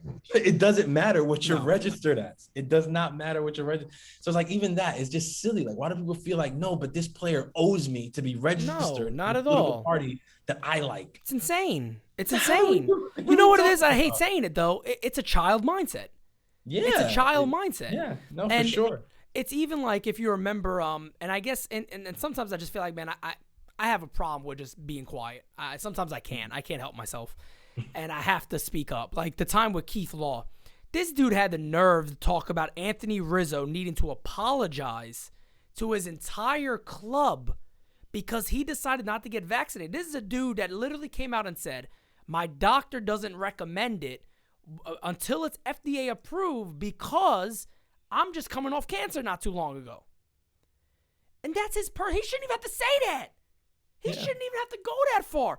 And Keith Law literally said, my man needs to come out, hold a presser, and apologize to the teammates and everybody around him on why he refuses it. That is insanity. Let me point you to a direction of a country you might want to go to, Keith Law. Go to Cuba and do that shit. That doesn't happen here. That doesn't happen here. That's insane. That's like me telling somebody's kid's misbehaving. I just walk up and be like, man, look, hey, you got to teach this kid better. I don't think you're doing a good job as a parent. I think it's terrible. You should apologize right now to everybody in this park. Yeah. What? For subjecting them to your bad parenting skills. Terrible. Listen, yeah, Keith Law, I forgot completely about that situation. That was horrible. Brought up. That was crazy. And even Aaron Nola came out here recently, was like, it's just a personal choice. I don't want to. And the comments you see, oh my God, I saw. People, come on, let the man. I saw. But you know what it is? And this is the reason that the majority of players who are not vaccinated, you have no idea. You have no idea. Oh, no, not Let me tell you guys something. And let me keep it real too. And it's very, very large because the country is nowhere near where they wanted it to be, because that's the reason why there's such a push. It's, hey, you do the vaccine, you got a chance to win $1 million. Why do you got to do that for? Yeah, you get free donuts for life. What? Can we talk about immune systems? Like that. It's like, you want me to be healthy? You want me to be healthy, but you're giving me you want me to eat donuts? A dozen donuts? You got De Blasio licking his greasy fingers, eating a fried chicken or something, saying this is what they're giving us if we take a vaccine. You get a free meal today. It's like, bro, I don't listen.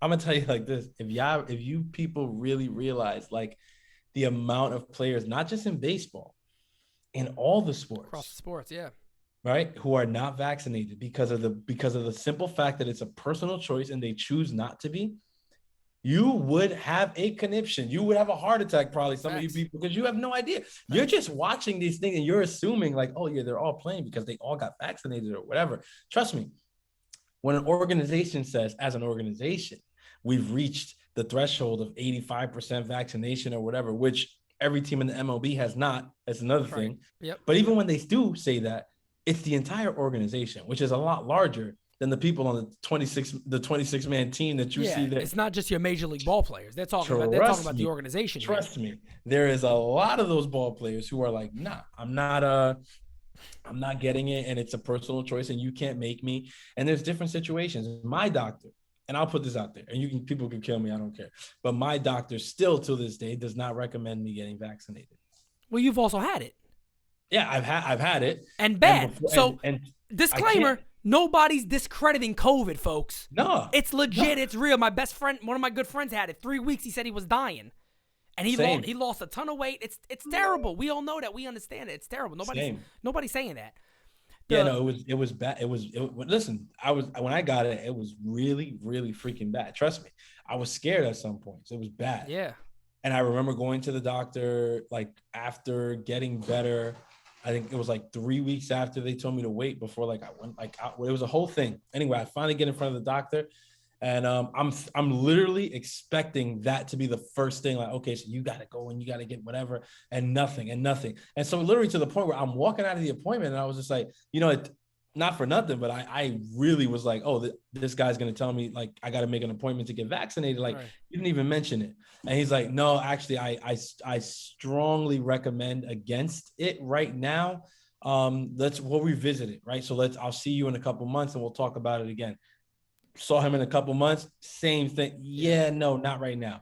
So if you see me on the street and someone asks me, like, oh, are you? And I say no, you don't know that whole backstory. Exactly. You just hear the no and think, wow, this guy is a Trumper. This guy is endangering the people.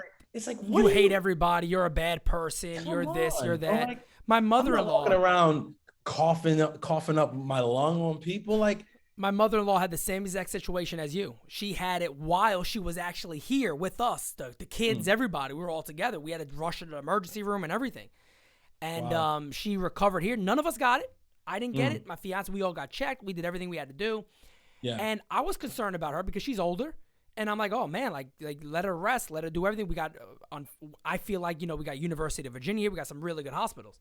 So, we took good care of her. But her doctor told her, and by the way, this doctor I know by just having personal conversation with, he's about as liberal as it gets. He told her flat out, since you've had COVID, you will not get it. And if you did get it again, it's not going to be anywhere near as deadly because you got antibodies in your system. So it's not going to be as deadly. So you don't have to take the vaccine. And again, see, this is the scary part of when you got to get like politics out of sports. Just keep it out of sports. And sports keep bringing it in. And I'm like, what are you guys doing? It doesn't work. It doesn't work. Stop doing it. It's marketing. I hate to say. It seems like it is. Do your point. Now I want you to get your point out because I have a point about that, which is because it's just so stupid. I'm just like, to see those ignorant comments, I'm like, my God, man, some of you kids have never been nowhere. Like, please do me a favor, folks. Like, when the world is better and everything is better around us and you could travel more, travel to other countries. It's like the cat saying that Cuba right now is fighting for their freedom. And they're not even fighting for freedom. They said on the news, literally, they're fighting because there's not enough vaccines. Are you stupid? Like, you gotta be out your mind stupid to understand that these dudes been under legit oppression and communism for 60 plus years. They're not fighting it that they have no vaccine. They're fighting that rice costs $200. $200. US dollars too, folks. You think who got it there? Nobody got it. Huh. They don't have running water. Their electricity turns off at 7 p.m. And that's not because of an embargo. That's because they're run by a dictatorship, folks. They can do as they please. That's the problem. So please, when you're young, I get it. I was young and stupid at times. We all go through that stage where we don't know much. We act like we know more than we know. And we don't experience life. Experience life a little. Travel to another country. See what the rest of the world's like. And then you'll come back to America and you want to kiss the soil here and be like, damn, happy I'm back home. I love that. That's why I'm proud to be an American, as people say, because we have it better than everybody. We just do. We just have it better than everybody else. We do. We're all privileged to a degree. I tell people all the time, listen, is America, like, is it a paradise? Is it a utopia? No. By no means. By no means. Does America have a lot of growing to do, a lot of progress to make? Yes. 1,000%. But in comparison to some other country, they're way ahead of a lot of other places. Or just opportunity in general. There's a lot of things that we enjoy regularly that if we lived somewhere else or just luck of the draw ended up somewhere, we wouldn't be able to enjoy. But there's still tons of progress to be made, and I will never like disagree with that and say like, oh, like that this stuff doesn't exist or whatever. Like, no, of course. Like I understand that, but like I also understand that there's a lot of good too. I just try to see things again, not just based on emotion and things like that, but I just try to see things based on the facts. And this way I'm not swayed too much in one way or the other. Right. The point I wanted to make about the whole politics thing in sports is that it's a shame that the majority of people don't realize this and they think that the MLB, actually cares about Pride Month, for instance, or they think that the NBA actually cares about BLM, for instance, or that the NFL actually cares about domestic violence. I'm sorry, guys, but they don't. They don't. It's not. This is a marketing thing. And the only reason that they continue to do it is because these things affect their bottom line either positively or negatively. So if they do not do something like this, like if the MLB does not have their teams change their logo to rainbow colors during the month of June, it affects their bottom line negatively. So they say, do you want to lose money? No. Okay, then change your logo to a rainbow logo so that you can continue to make money. If anything, make more money during this month. And people say, money? Hell yeah. Sign me up. Same thing. Oh, you got to come out with a hard domestic violence policy. Oh, because we care about protecting women in the home? No, you idiot. Because if you don't, you're going to lose money. Or you're going to the problem is it's the same thing when it comes to like radio shows and talk shows. You go after their sponsors because, oh my God, that person's not doing this. They're a something-ophobe. Exactly. And boom, their money goes away. So yes, their money goes away. And that's why I always bring up, if you remember, like I would always bring up, it's about optics for most people. Most people don't care what it's really about. Most sports athletes don't care if it's not affecting them. It's all about optics. I just want to look good, so I got to say certain things to make it look good, to say that we care. You know what I mean?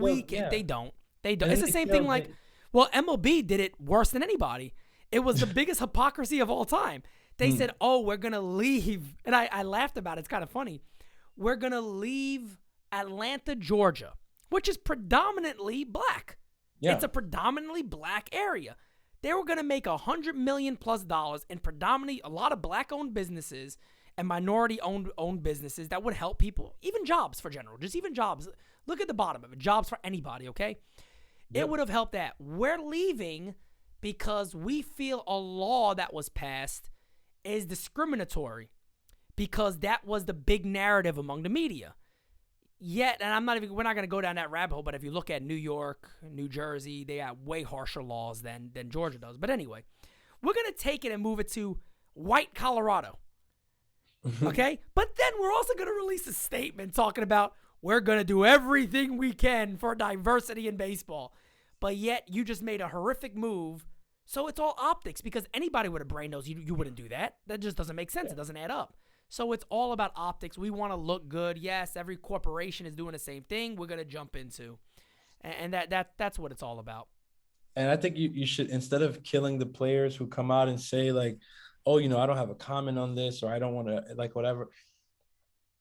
We should start respecting them. Yeah, like some of these, every decision. Some of these athletes will literally sit there and say like, I don't want to be asked about my political stance on something after I've been, playing a sport for 2+ hours, putting my body through the ringer, kicking, just basically kicking my own ass for a couple hours to freaking, provide entertainment to people. And then after that game or that sport, like where my body's like in recovery mode and I'm just like, still like with the adrenaline, whatever, you want to ask me about my political stance on something, I don't feel comfortable answering that right now. Like, I think you should respect those players. I think those are players who understand like, yeah, man, I'm not in the place to maybe give the best answer on that right now. And I don't think this is the forum for that. So I don't want to answer that. I don't think there's anything wrong with that. No, I'm sorry. Like imagine a boxer, like you're in the ring, you're getting punched in the head for freaking 12 rounds. And they want to ask you about like so much shit after. Well, like you wouldn't do that. Here's a good point. I crack up about this, bro, because I hope maybe you saw it, but man, I watch this all the time if I just want to laugh. I still did. I'll laugh now talking about it. I can't stop talking about it. For an example, right? Like people got mad about the Conor McGregor fight. And he broke his ankle, right? He broke his, first of all, he did the same injury. This is what people don't get. It's basically the same injury that Anderson Silva and Chris Weidman had, where it like snaps in half. The bone is broken in half. That's what happened to him. The other two dudes are down on the floor crying, screaming, right? Conor McGregor's on the side of the cage, and people got mad about what he said. Why was he being interviewed? The dude's leg is broke. He's in the corner. The first thing my man says is, your wife is in me DMs. It's like I'm just like, the dude's adrenaline's probably through the roof. He's in severe pain. This is my thing. What do you want the dude to say? Oh, it was a great Exactly. fight. Unfortunately, it didn't go. I broke my ankle in half. You know, It's like, I'll heal I don't know up if you after look, a year. if you can and pan I'll the be good. camera down at my foot, but you can see it That's like snapped this. off in the It's wrong literally like this direction. right Like, now. But no. my man is like, I'm angry. Like, I'm pissed this happened. And But Joe they want Rogan it. is like, let me interview Conor McGregor right now with a broken ass leg in half. And my man is screaming at the other dude still. And then reporters are like, how terrible is this guy? The dude's legs are But broken what in is half. Here's my thing. Is What do you want that's to say? again, that's what I'm saying. Be Like, respectful. You should be respectful in defeat. again, Yeah, from what? what- My leg snapping in two?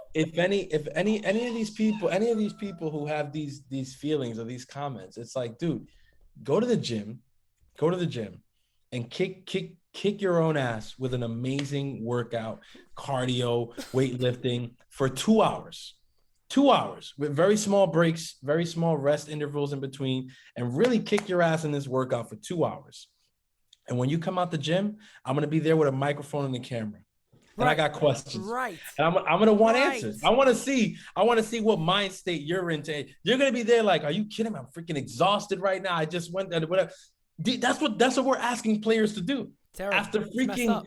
playing a sport, giving their all, like freaking these sports are physically grueling things. Like, what are you they're putting their body through the ringer, and afterwards we want to know like if they care about the price of tea in China. It's like, what do you want?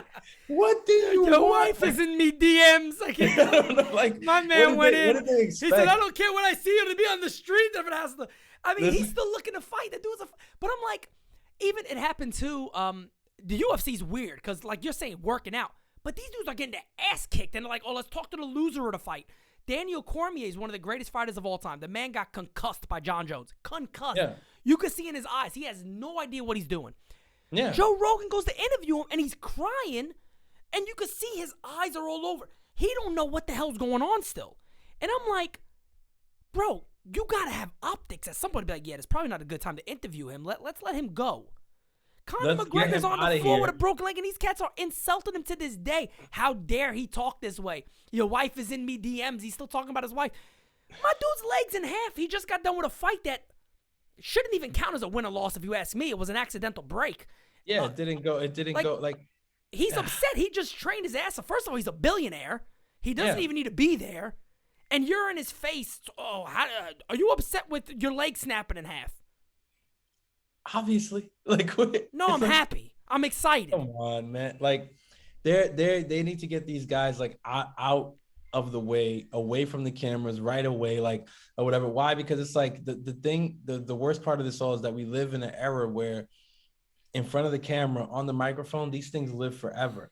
Like, Facts. I'm happy you brought up the Daniel Cormier thing, because I know people that bring that up. Like, he'll say something at covering a fight or something or whatever, and they'll go on Twitter and like he'll be talking about something different, and then somebody will post a video of that in the comments, and it's just like, what are you doing? Like, why are you posting it? But they're trolls, and they have that fodder to go post it because somebody thought it was a good idea to go and interview him with a camera in this moment. So now that clip lives forever. Right. And it's like, Well, damn, imagine It's having the to be same trolled thing. by that. What's the player's name again? Played on the Mets, played on the Rockies. It happened to him, and it almost destroyed his career. Oh man. Daniel Murphy. There you Daniel go. Murphy. There you go, Murphy. Do you remember when Daniel Murphy, they asked him, and he's an extremely religious guy, and they asked him about, I don't know if it was like an LGBT question or somebody being gay, and he said, I just don't agree with the lifestyle. Yeah. And they made it he was the biggest homophobe in sports. They wanted him out of sports. They hated him. Yeah. It was about Billy Beane, actually. Billy Beane even came out and said, I respect his decision. That's okay. He didn't say nothing harmful towards me. Yeah. And they wanted to ruin this dude's career just because he said, "Hey, I don't have no problem with it. I just don't agree with the lifestyle." But that's my opinion. That doesn't mean I hate anybody. I never said anything wrong. But they, to this day, I remember even posting that the Yankees should go after him a couple years back. And the first 5 comments was, "We don't want a homophobe." But I'm like, what are they talking about? So I looked it up and I remember seeing it because I don't remember it at the time. And I'm like, what the hell is wrong? What did he say wrong? Like, people, calm down. Just because we have a different opinion does not mean I hate you. I have nothing. It's odd. It's crazy. But again, like you said, that is the unfortunate. And then on top of that, people act like you were asking for Daniel Murphy to come be the mayor of New York. No, right, exactly. You're asking Daniel Murphy to come play baseball for the Yankees. Right. You understand? Like, he's not making any laws. He was just, you were just saying, oh, he'd be a good baseball player on the team that plays in New York. But that's neither here nor out. Yeah. That was a good tangent to go off on. It was exciting. A lot of facts. I might have one more. But designated Spittaz is kind of what we do. Game 2. We did have a game 2. And the man was on the mound. G. Cole money. And G. Cole was once again money. He stood up to that name. So the Yankees pick up a W from the Boston Red Sox. Cut a little short due to rain, which is cool. I think they played far too long anyway. But, hey, I'll take the W.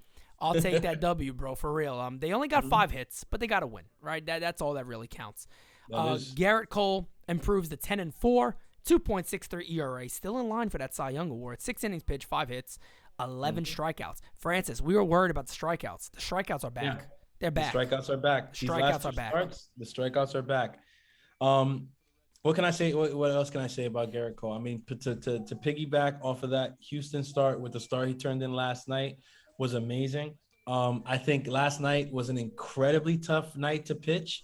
I know a lot of guys who would have just struggled throughout the entire night. Trust me, Eovaldi left some pitches down the tons. Oh my God, in ways that speed. Another team would have been up. Speed. I mean, 7 or 8 runs, the way that he was leaving pitches over the plate. The only reason he didn't get hurt is because the team he was pitching to was the Yankees. Yep. But golly, he left some bad pitches there. Gerrit Cole, on the other hand, was very, very efficient. He was even effectively wild at some points. Yep. But yeah, I think the big point there was yes, the strikeouts are bad. 11 strikeouts in 6 innings, 90 pitches through those 6. He battled. Yeah, he had some close calls. The bases got loaded in the 6th there, but it wasn't because he was giving up hits and he was getting hit hard.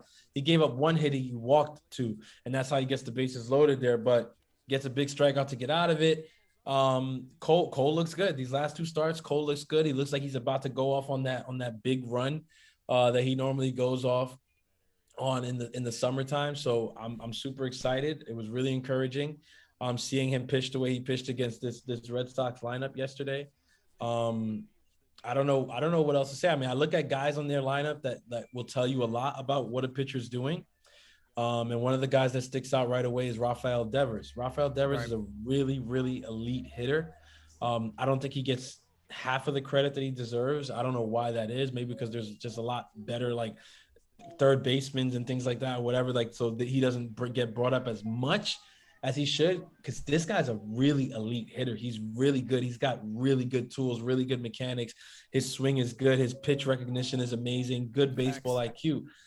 And he's a guy in the Red Sox lineup that watching his ABs will tell you a lot about what the opposing pitcher has. Mm-hmm. And if you look at him last night, he was struggling to figure out what Gerrit Cole was doing. Gerrit Cole got him, I think, struck him out twice. 2 strikeouts, yep. Yeah, if you look at those strikeouts, if you look at those strikeouts, Devers is both times he's damn, confused, shit, oh man, whatever. I think he struck him out twice and then he walked him in the 6th. He walked him, yep.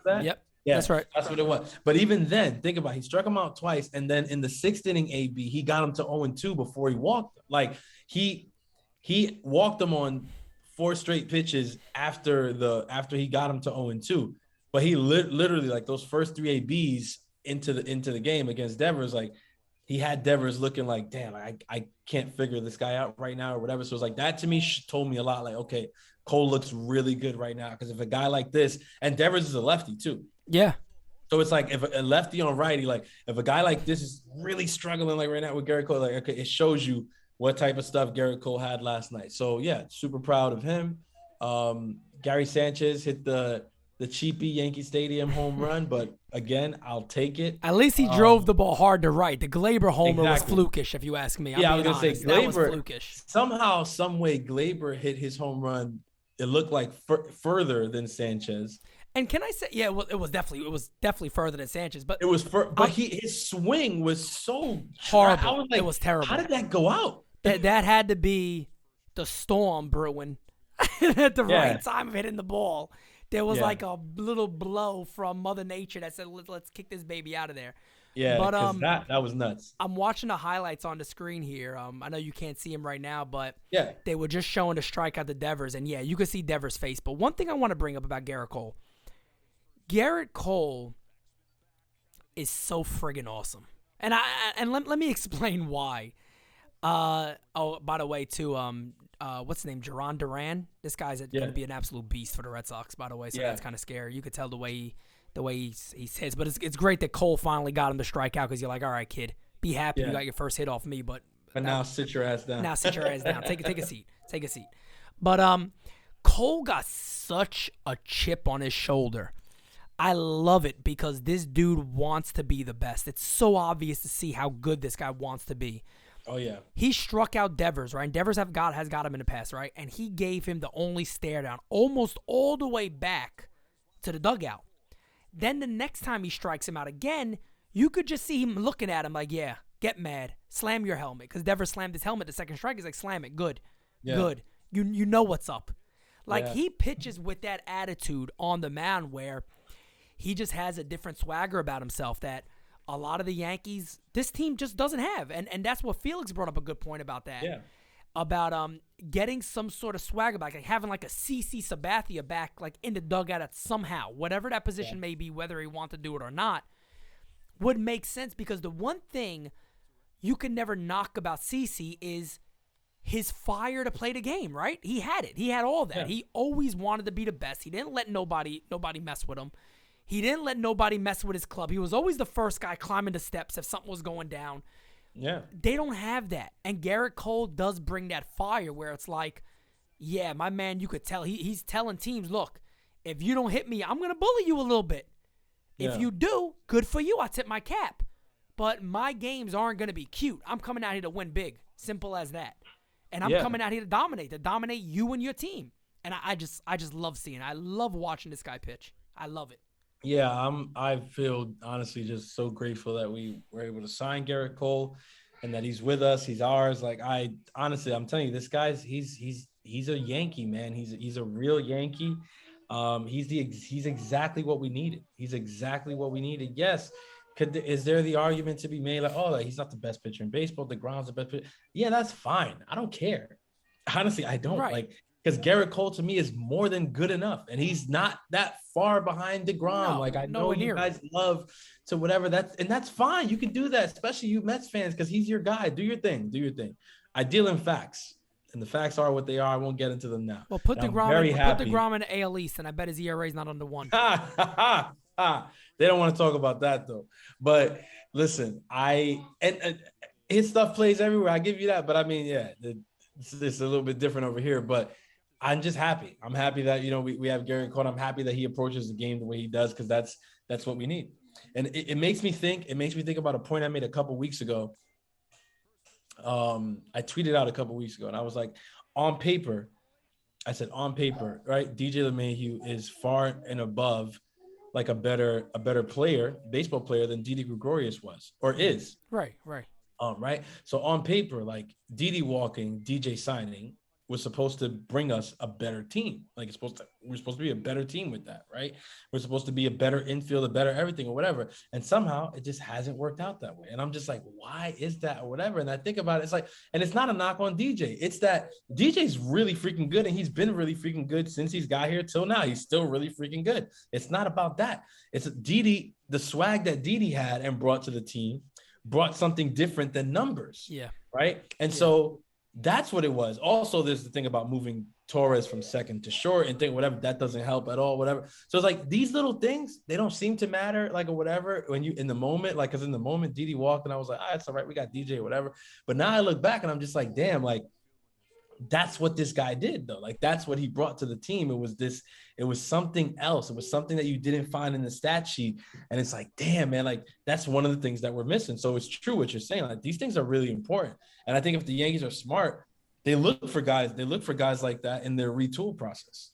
Oh, 100%. No doubt about it. And there's definitely a personality, right? There's definitely something to that conversation right there. That there is a personality on a team that this team lacks. I said it in game 1 where you had the Red Sox, somebody homered, I forgot who it was, but they put him like in a little cart and were dragging him across in the dugout.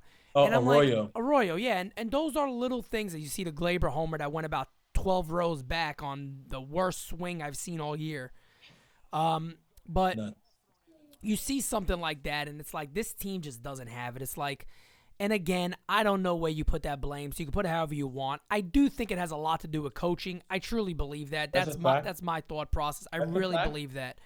I think it has a lot to do with the coaching of this club, the coaching staff overall. But, you know, the Yankees pulled this one off.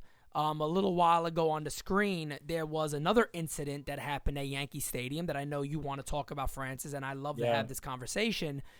A fan in left field threw a baseball at Alex Verdugo. And Verdugo had the reaction that most people would. He was absolutely pissed. So yeah, Yankee fans, what are we doing? What? And it's not that I don't even want it, to be honest. I don't have to pontificate about this or whatever. It's like I think it's very simple. Like, just don't do that. You don't do that, especially not a guy like Verdugo, right? I'm not gonna lie to you guys. Like, if it was Altuve, I don't. Nah, all right, listen. And it's a joke. It's a joke. I'm joking, but I'm just. If it means like the trash can thing, like people were doing to him, inflatable trash can, they ain't hurting nobody. You know what I mean? Different. You're not hurting no one. Yeah, but that's different. But it's like, to me, it was like, why are you throwing a baseball at Verdugo? Verdugo's, he's a great freaking player, man. His fan interaction is like A1. He's one of the best in the game at that right now. Yeah. Like, fans love this kid wherever he goes. He interacts. He talks with you. Like, last time he was at Yankee Stadium, he was talking with fans. People loved it. Like, why are you throwing a baseball at this guy? Yeah, he's on the Red Sox. It's not his fault that the Yankees suck, though. Like, right, they beat us all year or whatever. But yeah, because we suck, not because of that. Like, yeah, he's good. But he's not the one that's beat us 7 games in a row by himself single-handedly. It doesn't work like that. So I saw that, and I was just like, what the hell are you doing? Like, of all people, Alex Verdugo, really? You're throwing a baseball at Verdugo? What are you doing? Like, it's silly, man. It's silly. And listen, like I said in the beginning of the year when the whole thing with the garbage came out or whatever, I'm never angry at fans showing frustration, because this season has been very frustrating, one of the most frustrating seasons in recent memory. So I don't mind that. And I think there should be displays of frustration. Even things like, maybe putting stuff on the field, but not throwing baseballs on the field, right? And especially not when the opposing team is on the field. If you want to send a message to the Yankees, you want to throw like tissue and stuff on the field when the Yankees are on the field saying you guys play like crap or whatever. Like, is that the best way to exploit? Probably not, but I'll accept that more than somebody throwing a baseball at Verdugo. Come on. So here's a quote, and Arby, I'm going to shout you out on this when you see it. Arby just posted this. Red Sox Alex Cora said, "I disrespected the game, but the Yankee fans hit Verdugo with a ball." That's a manager, man. That's a manager. Yeah. Don't. Let me say one thing too, Aaron Boone. Don't you ever compare yourself to Alex Cora.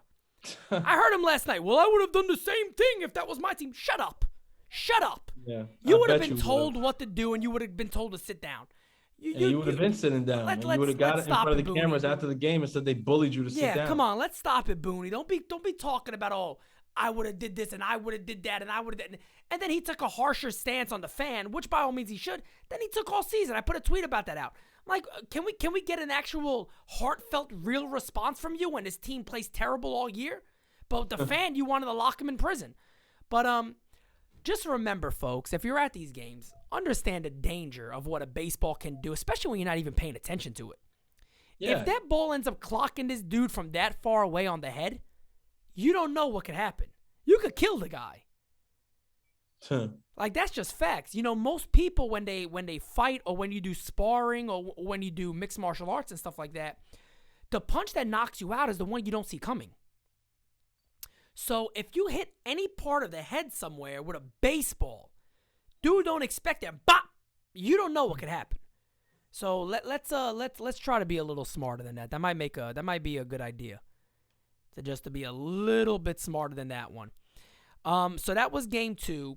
That's done. Today we have Jameson Taillon on the mound. So he's going for another third good start in a row. A third good start in a row. Jameson Taillon. The Yankees are facing Martin Perez. So I'm expecting over 3 against Perez. I just have to, just because he's a lefty, and I'm like, yeah, it's the Yankees, and who the hell knows? But that's the ball game today. Let's see. Yeah, right. That's a good way to put it. That's a good way to put it. Let's just also see. the last thing that I want to address.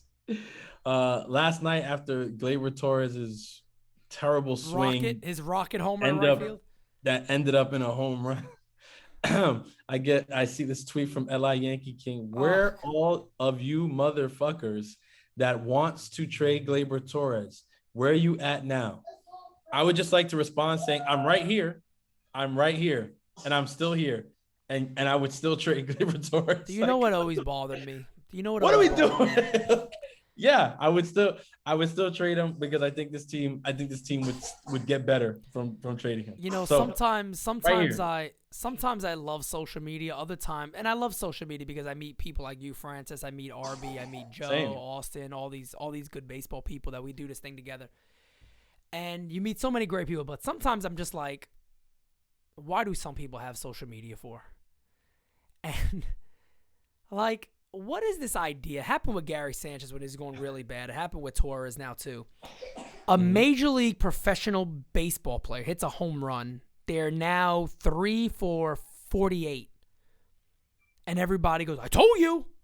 I told you. Where the haters at now? My man's a professional. He connected with a ball. He hit a home run. He's still batting 188.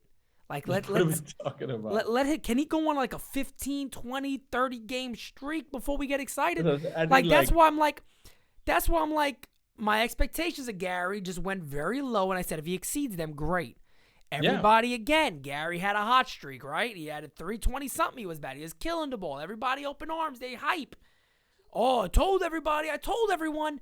Now Gary is back to what? 15, 20 games almost of 170 something or whatever, 125 even is something horribly low. And that's, again, not me hating on Gary. I'm stating the facts of what we're seeing. So don't get too quick to jump out of your seat and be like L.I. Yankee King, for an example. Do everything you can not to be like L.I. Yankee King. Put it that way. Yeah, so, I don't know what the deal is with that, but it's like, listen, we gotta be better. Yankees fans, we gotta be better. Definitely, undoubtedly. From a funny note to a real note of last night, I'm going to put this on the screen here. Shots fired outside National Park. Many people, including National starting pitcher Patrick Corbin, fled for the concourse. Many have taken shelter in bathrooms and suites. Very, very scary moments at the Padres and the Nationals game last night where there was a active shooter or shooters. I believe there hasn't been an update on who knows, but I believe 2 people were shot. Outside of the stadium, not inside the stadium, near the third baseline. But players were terrified, rightfully so. Fans got scared. They ran out. They canceled the game. I know Corbin went into like the concourse where all the fans are. Fernando Tatis actually ran out of the dugout, grabbed his family and other fans sitting there, and brought them into the Padres dugout. So, like, did in the, what he could do, obviously, in a scary moment. Yeah. I feel like this is just a couple of things here because we are obviously bringing certain things up that have a conversation outside of baseball, right? the first about 25 comments I saw to this was, oh my God, we need gun control and you got to take people's guns away and this and that. You don't even know who shot the guns off. Well, here's the whole thing too. And this is why people, need to stop having guns, blah, blah, blah, blah, blah, blah, blah. I am an avid gun collector, have been for many, many years. My guns have never shot anybody. Amazingly, my guns have not went outside and killed anyone. I'm kind of shocked, but it hasn't happened. DC, so for the folks saying gun control, blah, blah, DC, Washington, DC, our capital has some of the harshest gun laws in the country, okay? Somebody, a criminal, likely, not just your normal citizen who's a law-abiding citizen, didn't decide to shoot somebody for no damn reason. Doesn't really happen. Decided to shoot off a gun and got somebody. Who knows what it was. Apparently, my understanding was there's been a lot of gang activity around that area. I think they actually squirted something from happening the other night also. But I guess my point here is, again, don't jump to conclusions about things you don't really understand. And wait for the facts. Wait for the facts to come out. I saw people saying, oh my God, they're in the stadium. They weren't ever in the stadium. Don't say stuff like that because there could be family members there. Let the news come out. Let people talk about what happens. But I just wanted to bring that up because that's another situation where if you have a different of opinion, all of a sudden you're a terrorist or you're some evil, horrible person. I have an avid gun collection. I have guns where, most people would say that's a gun of war. Well, actually, it's not even automatic, so it's not really a gun of war. It's a regular rifle. It's a sporting rifle. It's not. I can't shoot 100 rounds like Biden said. These guns shoot 100 rounds in 5 seconds. Yeah, there's no gun that does that one. But anyway, I don't even know that happens in the video games, Joe. But okay. Yeah, that doesn't really happen. But I just want to put that out there because that's just another thing where. Let the facts come out. Understand the area that it happened in. It's the same thing as Chicago. Chicago has some of the worst gun laws in the country and strictest gun control laws in the country. Criminals are gonna get what they want, folks. That's the only that happens. You ban alcohol. The mafia goes, cool, we'll make money on it. We'll sell it. We're criminals. We don't care. We'll sell it. We'll sell something. Prohibition. We'll do something, right? Same thing with drugs and everything else. So I just wanted to put that out there. The main thing is everybody in the stadium was safe. The players are safe. It didn't get out of control. Whatever it was, whether it was a drive-by, a quick thing, and people ran away, we don't know. Nobody knows those facts right now. It was in D.C. Don't jump to conclusions, and don't use everything to push a political agenda. Don't do that. That's wrong, one. It's wrong to the people that got shot. It's wrong to everything in the situation. Just let the facts come out and go from there. That's my only point on that. Yeah, I'll leave it. Yeah, I'll leave it there. I won't add too much more there. I just want to say, kudos to the staff at Nationals Park and to the players, what Machado and Tatis were doing. Shouts out to everybody to the way that they responded to that situation, and prayers up to the people who were harmed and their families. Obviously, it's not ideal. It's not, you don't like to hear about these situations. So yeah, prayers up for them. I hope for, recovery if, where possible.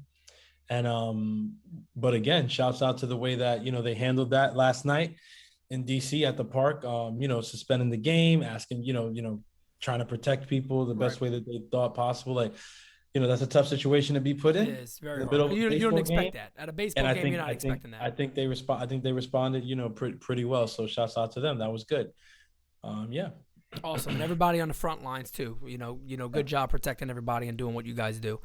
Yes. Jumping into prospects, I want to give a shout out. So on the screen, you guys are going to see a hell of a ball player that's really opening eyes, and so he should. Jason Dominguez.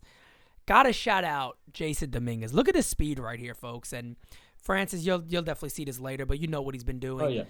Look at quick this is. How quick. We don't understand how fast. Look at this. 1, 2, 3, 4. Barely 4 seconds down to first baseline.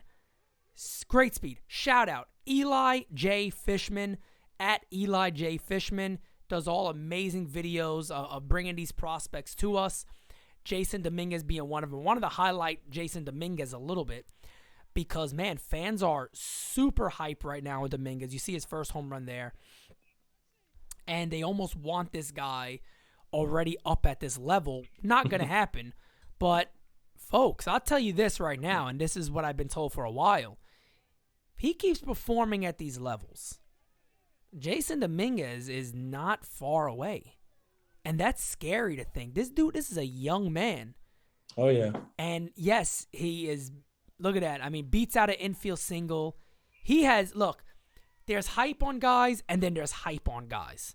Yeah. This dude's hype is deserving. Do I kind of hate it? Because if he becomes like a decent all-star, fans are probably going to be upset. But this kid got everything in his toolbox to be so legitimately good.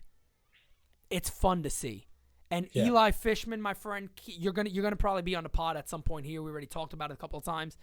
Keep doing your thing, bro. You're doing amazing work out there. Fans are craving to see these players, and you're bringing them video, which is awesome and is doing good for you. So good job doing that.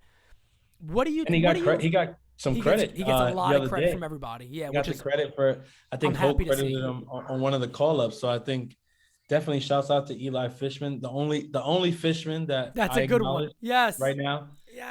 You're the only Fishman that we're acknowledging right now is Sir Eli on Twitter. Yes, the other guy, Eli Fishman, can go kick rocks. Yeah.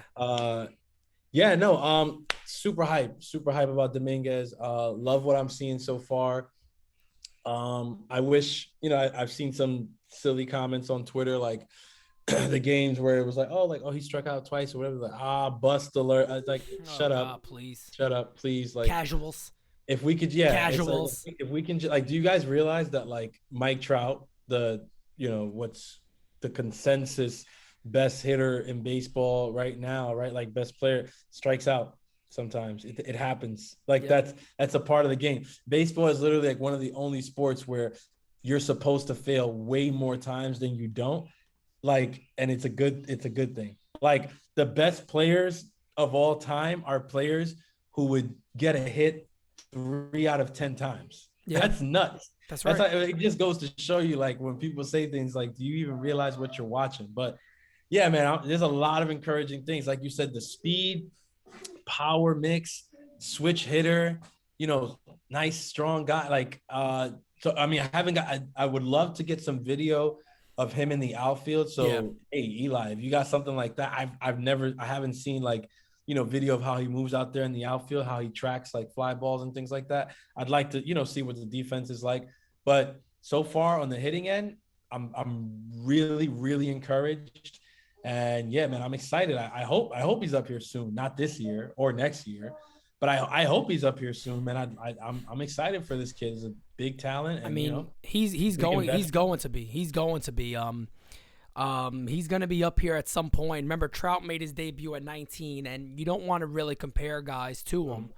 But man, oh man, I mean, Jason Dominguez has done nothing to squash the hype. I mean, he's done everything to accelerate it. And early in the year, I remember being told he's going to start an A-ball. And I was told early this year, this is spring training of this year, don't be shocked if this kid ends up his first full season in Double-A already. That's crazy to think. That's crazy to think.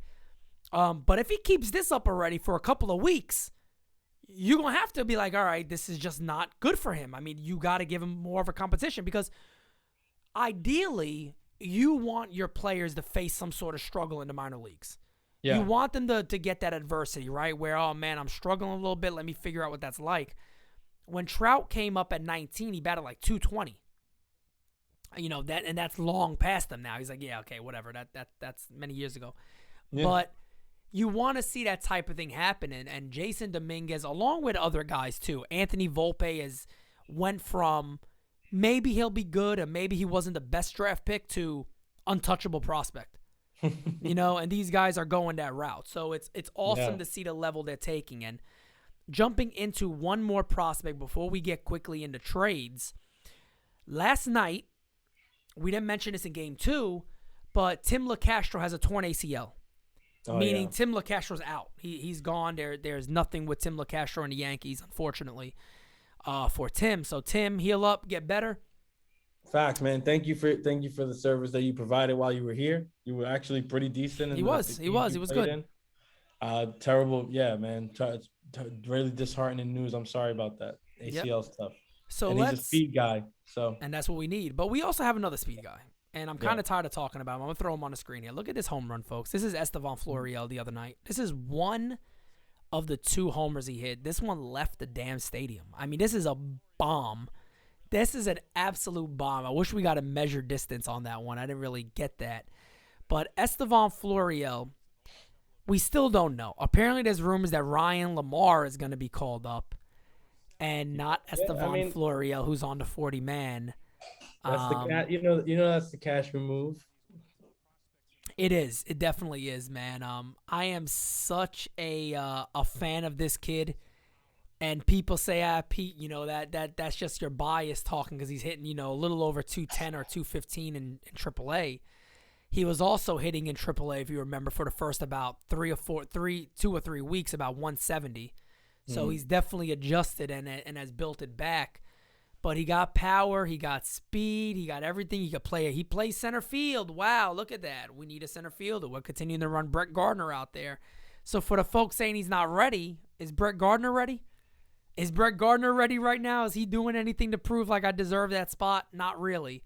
And with LaCastro out, you got an opportunity to bring somebody like Flo up and actually give him a spot. But I don't know. There was a scare that he was injured. He left the game flexing his arm a little bit. Came back and played yesterday, had a decent game again, so he's healthy. But Estevan Florial has not been given his shot. Who knows when he will, right? I don't know. Yeah, honestly, super excited for the day that Flo gets the call and actually gets an extended look up here.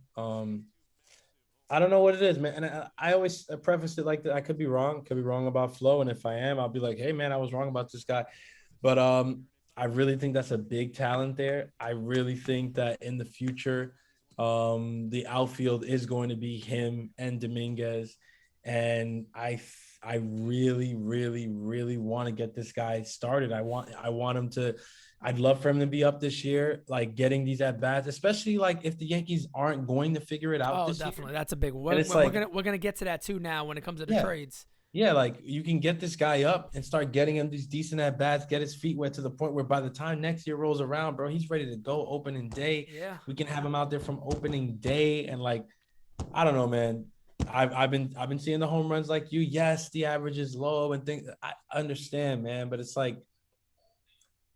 I don't know what Lamar's average is. I'm trying to look it up here, but his average. It's not Ryan Lamar is not killing AAA either. Like for us to be Lamar is Ryan Lamar. I'm not being rude to Ryan Lamar, but Ryan Lamar is Ryan Lamar. You know what I mean? I'm looking at guys like where the Yankees stand right now, and who's going to be a part of the future. Exactly, and we could jump right into the conversation regarding trades, and I'll throw up a tweet that I have out there. Of information I got yesterday, just asking questions about the Yankees selling. One of the tweets I got is Green and Montgomery would be highly sought if the Yankees become sellers. Also told Britton would be more likely to be moved than Chapman if both remain healthy. And the reason we bring that up is because even if you heard, I think it was Ken Rosenthal, even last night during the game, Ken Rosenthal was like, at this point, it's likely becoming less likely the Yankees can go all out and be buyers and add money to the team already. It's looking more and more like you don't do that. Maybe, and they said our word. They even said our word on there, and I was like, oh, cool, look at that. They said retool. The Yankees may look to next year get controllable guys where they would retool the roster and go from there. So maybe that is the route we're going more towards. But it is becoming more and more likely that the Yankees do look to not necessarily say we're maybe get these guys that are going to be a free agent. Maybe we sign some guys. Maybe we make trades for guys that are 1-year type deals. Maybe your Gallows. Maybe that doesn't look as attractive now. Could still be attractive for next year. But has your opinion at all changed on what the Yankees have to do after the before the All-Star break and now after, and seeing the way that things are going, knowing the COVID thing with Judge being out and all these guys being out, does it change your opinion on where the Yankees need to go? A little, not too crazy. I to be honest with you, like we've said it, we've been saying it for weeks. And I've been trying to explain this to people for quite some time. I don't believe in any way, shape, or form that the Yankees need to rebuild. I don't think that they need to blow it up. I don't think that they need to sell everything. I think the most important thing to understand is that the Yankees do have a championship nucleus. They do have a championship foundation. When you have a guy like Gerrit Cole, when you have a talent like Aaron Judge, when you have relievers who have put up the numbers that guys like Loaisiga have put up, and youth like Michael King who can like fill in gaps and things like that, and DJ LeMahieu's to bat at the top of your lineup, and Gio Urshela's to be in the middle of the lineup and you have a championship foundation.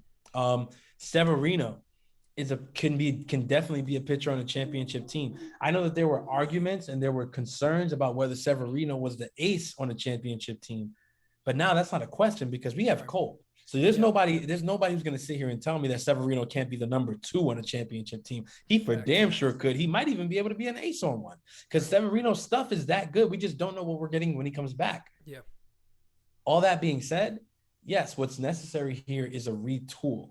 So take what you have and reshape it to look like what a champion team looks like. And I think that this year, like, yeah, in terms of like playoff hopes, like, do they still have a chance at getting the second wild card? Yes, they do.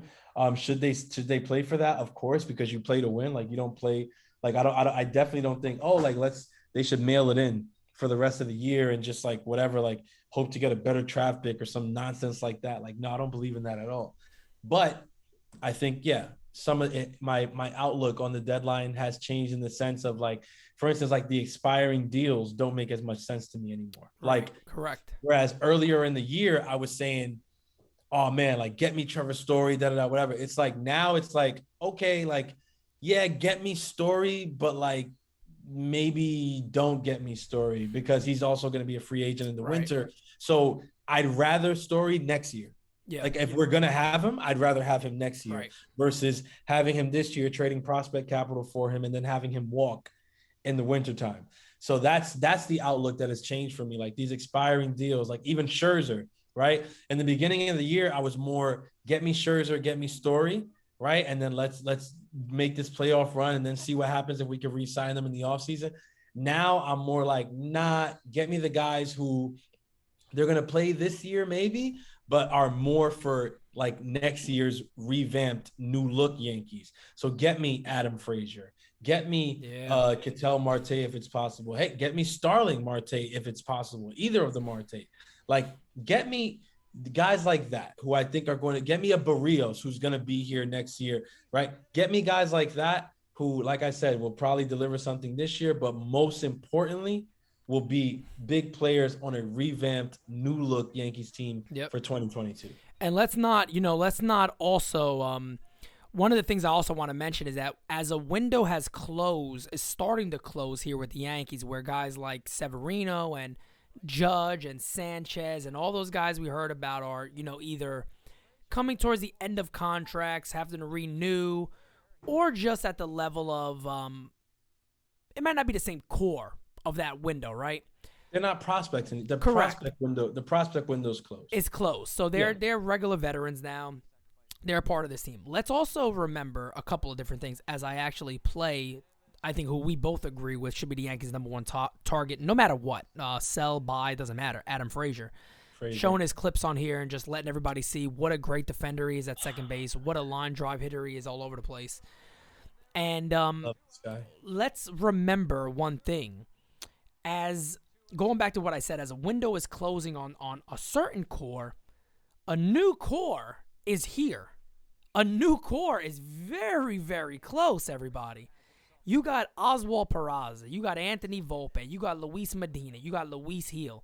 You still have Clark Schmidt. You got Jason Dominguez. You got Estevan Florial. There is a large pool. Man, I forgot Austin Wells. Smith, who's another guy in who a lot of people feel is untouchable for the Yankees, a second baseman who just smacks the ball everywhere. They have a lot of talent in this organization that they don't get credit for. And that's why one of the main things I want to do when we get Eli on is to talk to him about that, because Eli knows his prospects. I've been saying it for a while. Didn't I not? Before even Fangraphs came out and all that stuff when he ranked him 7th, The people that rank the Yankees 18th, I don't think you have any idea what you're talking about. They don't know what they're talking about. And I'm not even getting into the guys like the Kevin Alcantaras and Antonio Gomez's, who probably is their best catching prospect besides for Wells, because I don't consider Wells a catcher. But there's a lot of really good players. Look, I left out your Waldichucks. I left out your draft picks. I left out Glenn Otto. I mean, the list goes on and on and on. Glenn Otto is another guy who I hope he could be up. He could. Yeah, they should either protect him, or I'm worried they're going to trade him. I'm worried they'll trade him. But I'm also worried that they'll trade him. But worried in the sense that they'll trade him for like a bad deal. Like, yes, I don't feel like correct. I don't feel like they're assessing his value properly. Correct. So if they trade him for something good, then I'm just like, hey, it sucks to lose him, but good trades, you're supposed to have something that hurts. And so if Otto goes in a good deal, I'm like, hey, sorry to see him, but hey, we're getting this back, so screw it. Right. But I don't want him to go for like a deal where I'm just like, wait, what the hell was that? Like, this guy's going to be decent. I want him here. And what you were saying about the people ranking who ranked the Yanks 18th and stuff, at the end of the season, and I'm calling it now just so that you guys know, like the NYY News is way ahead of this. At the end of the season, come wintertime, when they start talking about people's farms or whatever, you're going to see a lot of people who were shitting on us, putting ridiculous amounts of respect on the Yankees farm system's name, but they're going to be late because we've been saying this for a long time, right? Now Fangraphs came out and put them top 10 at number 7, and everybody's like fumbling, like, wait, what do you mean? Whatever. And you got guys like Jeff Passan, again, who consider themselves like know-it-alls and like are really snarky and arrogant about their stuff, who literally sit there doing spots during the All-Star break where they asked about the Cubs and the Yankees, right? Like they're going to be sellers and stuff. And about the Cubs, he's like, yeah, da-da-da. But then he asked about the Yankees. He says, well, with the Yankees, what do they have to sell? I'm like, Jeff, you used to actually be knowledgeable. You used to actually know what you were talking about. You used to actually speak unbiased and not pander to different groups. But now, like when he said that, what do they have to sell? I was like, are you kidding me? Yeah, it's like, all in his head. Are you nuts? Like they have nothing to sell. Are you really that? Like, there's no. If the Yankees made Gio Urshela available for trade tomorrow, there wouldn't be 10 teams calling about it. Are you kidding me right now? Well, for an example, like when I was even told about Montgomery, who's the starters that are available that you really say he wouldn't be a top target? Yeah, no, there's not that many when you think about it. Like Scherzer is probably not going anywhere. The Nationals say we don't know, but if he's not moved, then he's off the table. Barrios, he might go somewhere. He's going to cost. Monty might be one of the most attractive if he was made available. Why? Because he doesn't cost as much as a Barrios, but the value is there. And what he's done in the American League East tells teams, like if I'm an NL team and I'm like, I need some pitching or whatever, like I might look at a guy like Monty and say, sheesh, that guy might do pretty good over here. Let me grab this kid. And you got to remember too, I mean, one of the things Major League Baseball teams value that Barrios doesn't even have is control. Yes. He has a lot of that still. He has a lot of control still. Monty has tons of control left, and that's value. But again, and he's healthy. Again, all I'm saying is do not be surprised. Do not be surprised this winter when they all come out and all of a sudden, instead of ranking the Yankees 18th, 19th, and 20th, they're ranking us number 7, number 6 farm in baseball, number 8 farm in baseball. All of a sudden, we jumped 10 spots. Trust me, it's not going to be because of Brendan Beck, who we just drafted. Not that I'm trying to shit on him because he's box office. He's amazing, and I can't wait for that kid to get started. But when they move us up, it's not going to be because of the draft we just had. It's going to be because they misvalued what we already had in the system. Right. Your Volpes, your Perazzas, your Ottos, your Florials, your Davy Garcias. You know how much value Davy Garcia is? Davy Garcia is having a clunker of a season, and his value is still through the roof. Well, the best thing for the Yankees that his last 2 or 3 starts have actually been somewhat decent. So yeah, he's figuring it out. He's figuring something out, and he's working on something. And Clark Schmidt hasn't even pitched this year, and fans have almost forgot about him because of Luis Medina, because of Luis Heel. Because of these other guys that have stepped up. Clark is big time. And he is big time. If he does get back on, because they say, right, he's about to start like facing batters and stuff soon. So Clark is a guy that, if he figures it out and he gets a chance to come up maybe in September here. I don't know. I doubt it. Depends on the situation. But yeah, if he gets the chance to get a couple innings here and there this season and he's ready to go for next year, Clark's a guy I'd love to see pitching for us next year because Clark is really freaking good. I like King a lot, and I've been championing King. I'm a big fan of King on the too. pod and the roundtables and stuff. I like King a lot. I think like Schmidt reminds me of that, just only better. Like I think he has that and better stuff wise. So Schmidt's big. Schmidt can be very big. Obviously, there's growing pains that need to, happen, whatever. But Schmidt could be really big for us. So, yeah, man. Like, don't Yankee fans don't believe the hype. Don't believe the nonsense that you see out there, even if it's coming from trusted names like your Jeff Pastons of the world and things like that. These guys are maybe a little too dialed into what's going on up here to really know what's going on in prospect land right now. But go look at the numbers for the Yankees minor league affiliate teams. Like, excellent. They're all excellent. These are teams that are performing really well this season. These are teams that have great run differentials, great ERAs, great OPSs. The players that they have, like the other day, somebody said about Park. They're like, oh, he's the best player in this league right now. The other day, before he got called up or whatever, one of the announcers for their game was like, oh, he's the best player in this league right now, in the minor league, obviously. But I was like, look at the Yankees have a guy like that. And we have people saying that the Yankees have nothing to sell if they were to trade people. Like nobody's interested or whatever. Like, don't give me that. It's just insanity, and it's just a lack of knowledge. I mean, I've been trying to harp on the prospects all year, and I know how excited Yankee fans are about them, But they're going to have a lot more guys on the top 100 also, which people don't understand. Volpe, no doubt about it, will be in the top 100. I think Luis Hill may crack it. Medina, if you guys don't know much about Luis Medina, there was a couple of years ago, right, where he was obviously very tall already, but he was very skinny, like scrawny looking, and you were like, wow, he's a tall guy, could still see him being a starter. This dude is now like Betances type of body build. Like you can tell he's put a lot of focus into getting bigger, getting stronger, and it's paid dividends. Yeah, he's still walking guys, but it's not to the point of where like you're like even last year or 2019, people were like, this is kind of getting scary with him because he may never be able to be a starter or reliever because his control is just so bad. He's improved on that. So when he's in the zone, you're not hitting this guy. You don't hit him. He's that good. He's really friggin' good. And I even saw him. I went to the game yesterday. Somerset was playing the Richmond Flying Squirrels, San Francisco's team. And a couple of guys were outside walking, and Medina was one of them. He's huge. He's huge. Big dude. He's a big dude. I wanted to see Oswald Peraza. That's what I was there for, but he wasn't in the lineup, unfortunately.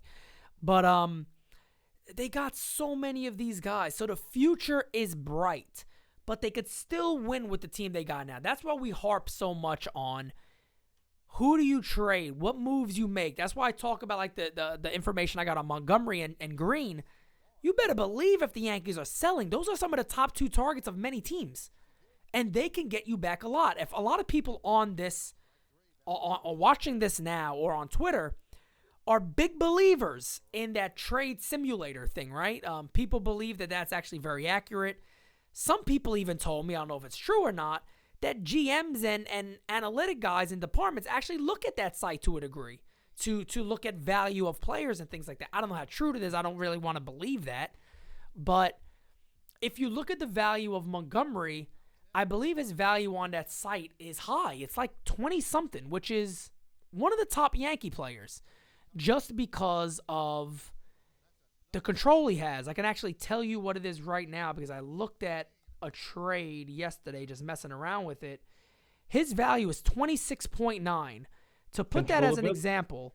Controllability. Gleyber Torres is 48, okay? But don't count that on the season. I'm just telling you, and that's actually the second highest on the team. Or the third highest behind Judge and Cole. So Green is a 12. So just to put that, Gary Sanchez is a 6.1. Voit is a 6.9. Herman is a 13.3. So the Yankees got guys they can sell and get legitimate prospects back for. We were talking just being fun about trades we can make maybe for Montgomery.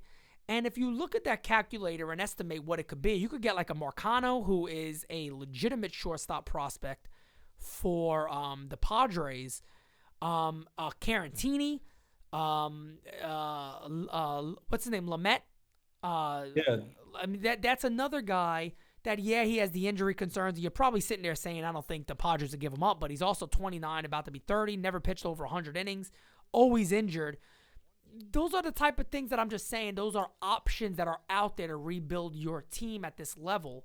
If you do deal a guy like you're seeing on the screen, Jordan Montgomery, you have options and things you can make. So the Yankees very much could sell and very much retool at the same time.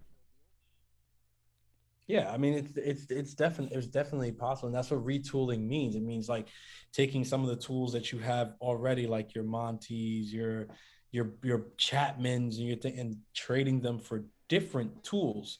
But you're not downgrading the tool. You're just changing the type of tool.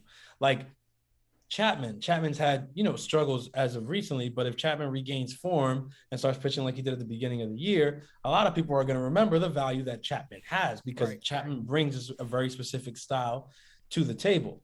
My thing with trading Chapman is I don't think that the Yankees need that because of what they already have.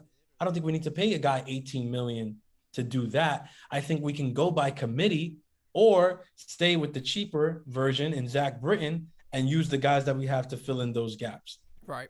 That's what I'm saying. But I'm not saying, we got to trade Chapman because he's ineffective. No, Chapman will probably get his thing back together and be effective. And if we trade him somewhere, he will probably be effective wherever he gets traded to. I'm just saying to retool means that you realize that maybe this tool doesn't fit you as well as you thought it did, as you once thought it did. Correct. And that's what I think the Yankees have to do. The Yankees have to start moving some of the guys who don't fit the way that we thought that they did at the time, and then start plugging in with guys who fit better, tools that fit better. Yep, definitely. That really sums it up. And I mean, got another guy, there's other guys out there that fit that mold. There's a lot of players available. Berrios has another year. Gallo, who you're seeing on the screen now, has another year. Adam Frazier has another year. So these guys we get for all of next season. And that's the way the Yankees can plan, because, again, it's not going to cost all your prospects. It's not going to cost all your top guys. But if you look forward at roster construction, these guys do make sense. I hear the fans out there that say, I don't want Gallo because he's more the same. I totally understand that, and I get that. But there is a lot of things that Gallo does that the Yankees don't. And they need that. So I feel like a guy with Gallo he's not the key piece. He's not the key piece to bring a World Series this year. I don't think they have it. I don't think that's an option for anybody, to be honest. But Gallo does make 2022 better if you look at roster construction and how they could build this club. He does that. He does definitely balance it, especially if you get him and you figure out a way to move a guy like Voit. You would basically be like trading that right-handed power bat for a left-handed power bat, and with better contact, with better walk rate and better defense. Yeah, better walk rate, better defense, and he also fit. Like I said, again, it's about fit. The Yankees have a need in the outfield. That's a fit. It's a better fit. That's what I'm saying. So it's like this is what we mean when we say retool. Like that's what it's about. Yes. So fans, get excited, get happy, have a good time. The deadline's almost here. Our Yankees are playing ball. They play again tonight. You guys will be seeing this shortly, and it'll be premiering. So I will look to be in that chat with you guys and answer questions and things of that nature. Or I'm telling you guys this now, like you're not going to hear it at the end of it. That makes no sense. It doesn't make any sense. It's like you guys are live right now. I'm so used to being live. And at the end of it, they're going to be like, well, was he here? And they're just going to comment like, well, I was here. Right. We're here right now, right? So, forget everything I just said. Forget about it. Don't even worry about that. But, again, guys, what is this episode? I think this is episode number 4 now. Number 4. So we're doing it. I love it. I love this. You guys have had a great response to it. The subscribers on the channel are going up. NOI News is flying up. Followers for everybody's going up. I'm actually reaching out to Mylanta. I'm looking for a sponsorship, Mylanta. I'm looking for a sponsorship. So I'm making the announcement now. I got to see if they got like a Twitter, because if they do, I'm getting everybody to tag at Mylanta. Hit them up. Let them know about my agita, my heartburn I get. Let them know that I watch games with a bottle of Mylanta daily to get me through. Look, Mylanta is the product that all Yankee fans need, deserve, and want. All It's right, a fact, that'll be my message right there. How you guys are watching these games without Mylanta is beyond me. It's sad. And if this look, Mylanta, I'll make a deal with you, right? I guarantee you an increase in sales. If you I guarantee you. We need a special an edition increase with NYY sales. news bottle We need a special edition pinstriped bottle. that says the Ajita edition. The Ajita edition. 2021 pinstriped Mylanta Ajita edition. Tastes like whatever you want. I don't know. Tastes like a chicken bucket at Yankee Stadium. And we good to go. So, folks, again, subscribe, share, follow Francis. Remember, at One Francis Lee to the moon. To the moon. RB, congratulations. RB just hit 1,000 followers. So congrats to good old RB. Gotta get Francis there. Gotta get Austin. Gotta get Joe. Gotta get the entire team. Killer Joe out there, probably scaring people off. But Killer Joe been killing these last couple of days, guys. He's upset, man. He said he's had enough. He goes, I can't just sit back anymore. I'm fed up. Killer Joe, man, y'all better watch out. Gotta watch out for Killer Joe. So, guys, enjoy your Sunday. Enjoy the game tonight. Again, this is another great episode of Designated Spittaz. Francis, go ahead with it. Y'all know the best episode is the next episode. So check us out. Catch us on the next episode. Talk to you guys again very, very soon. On with the outro, baby. Let's go. Yeah.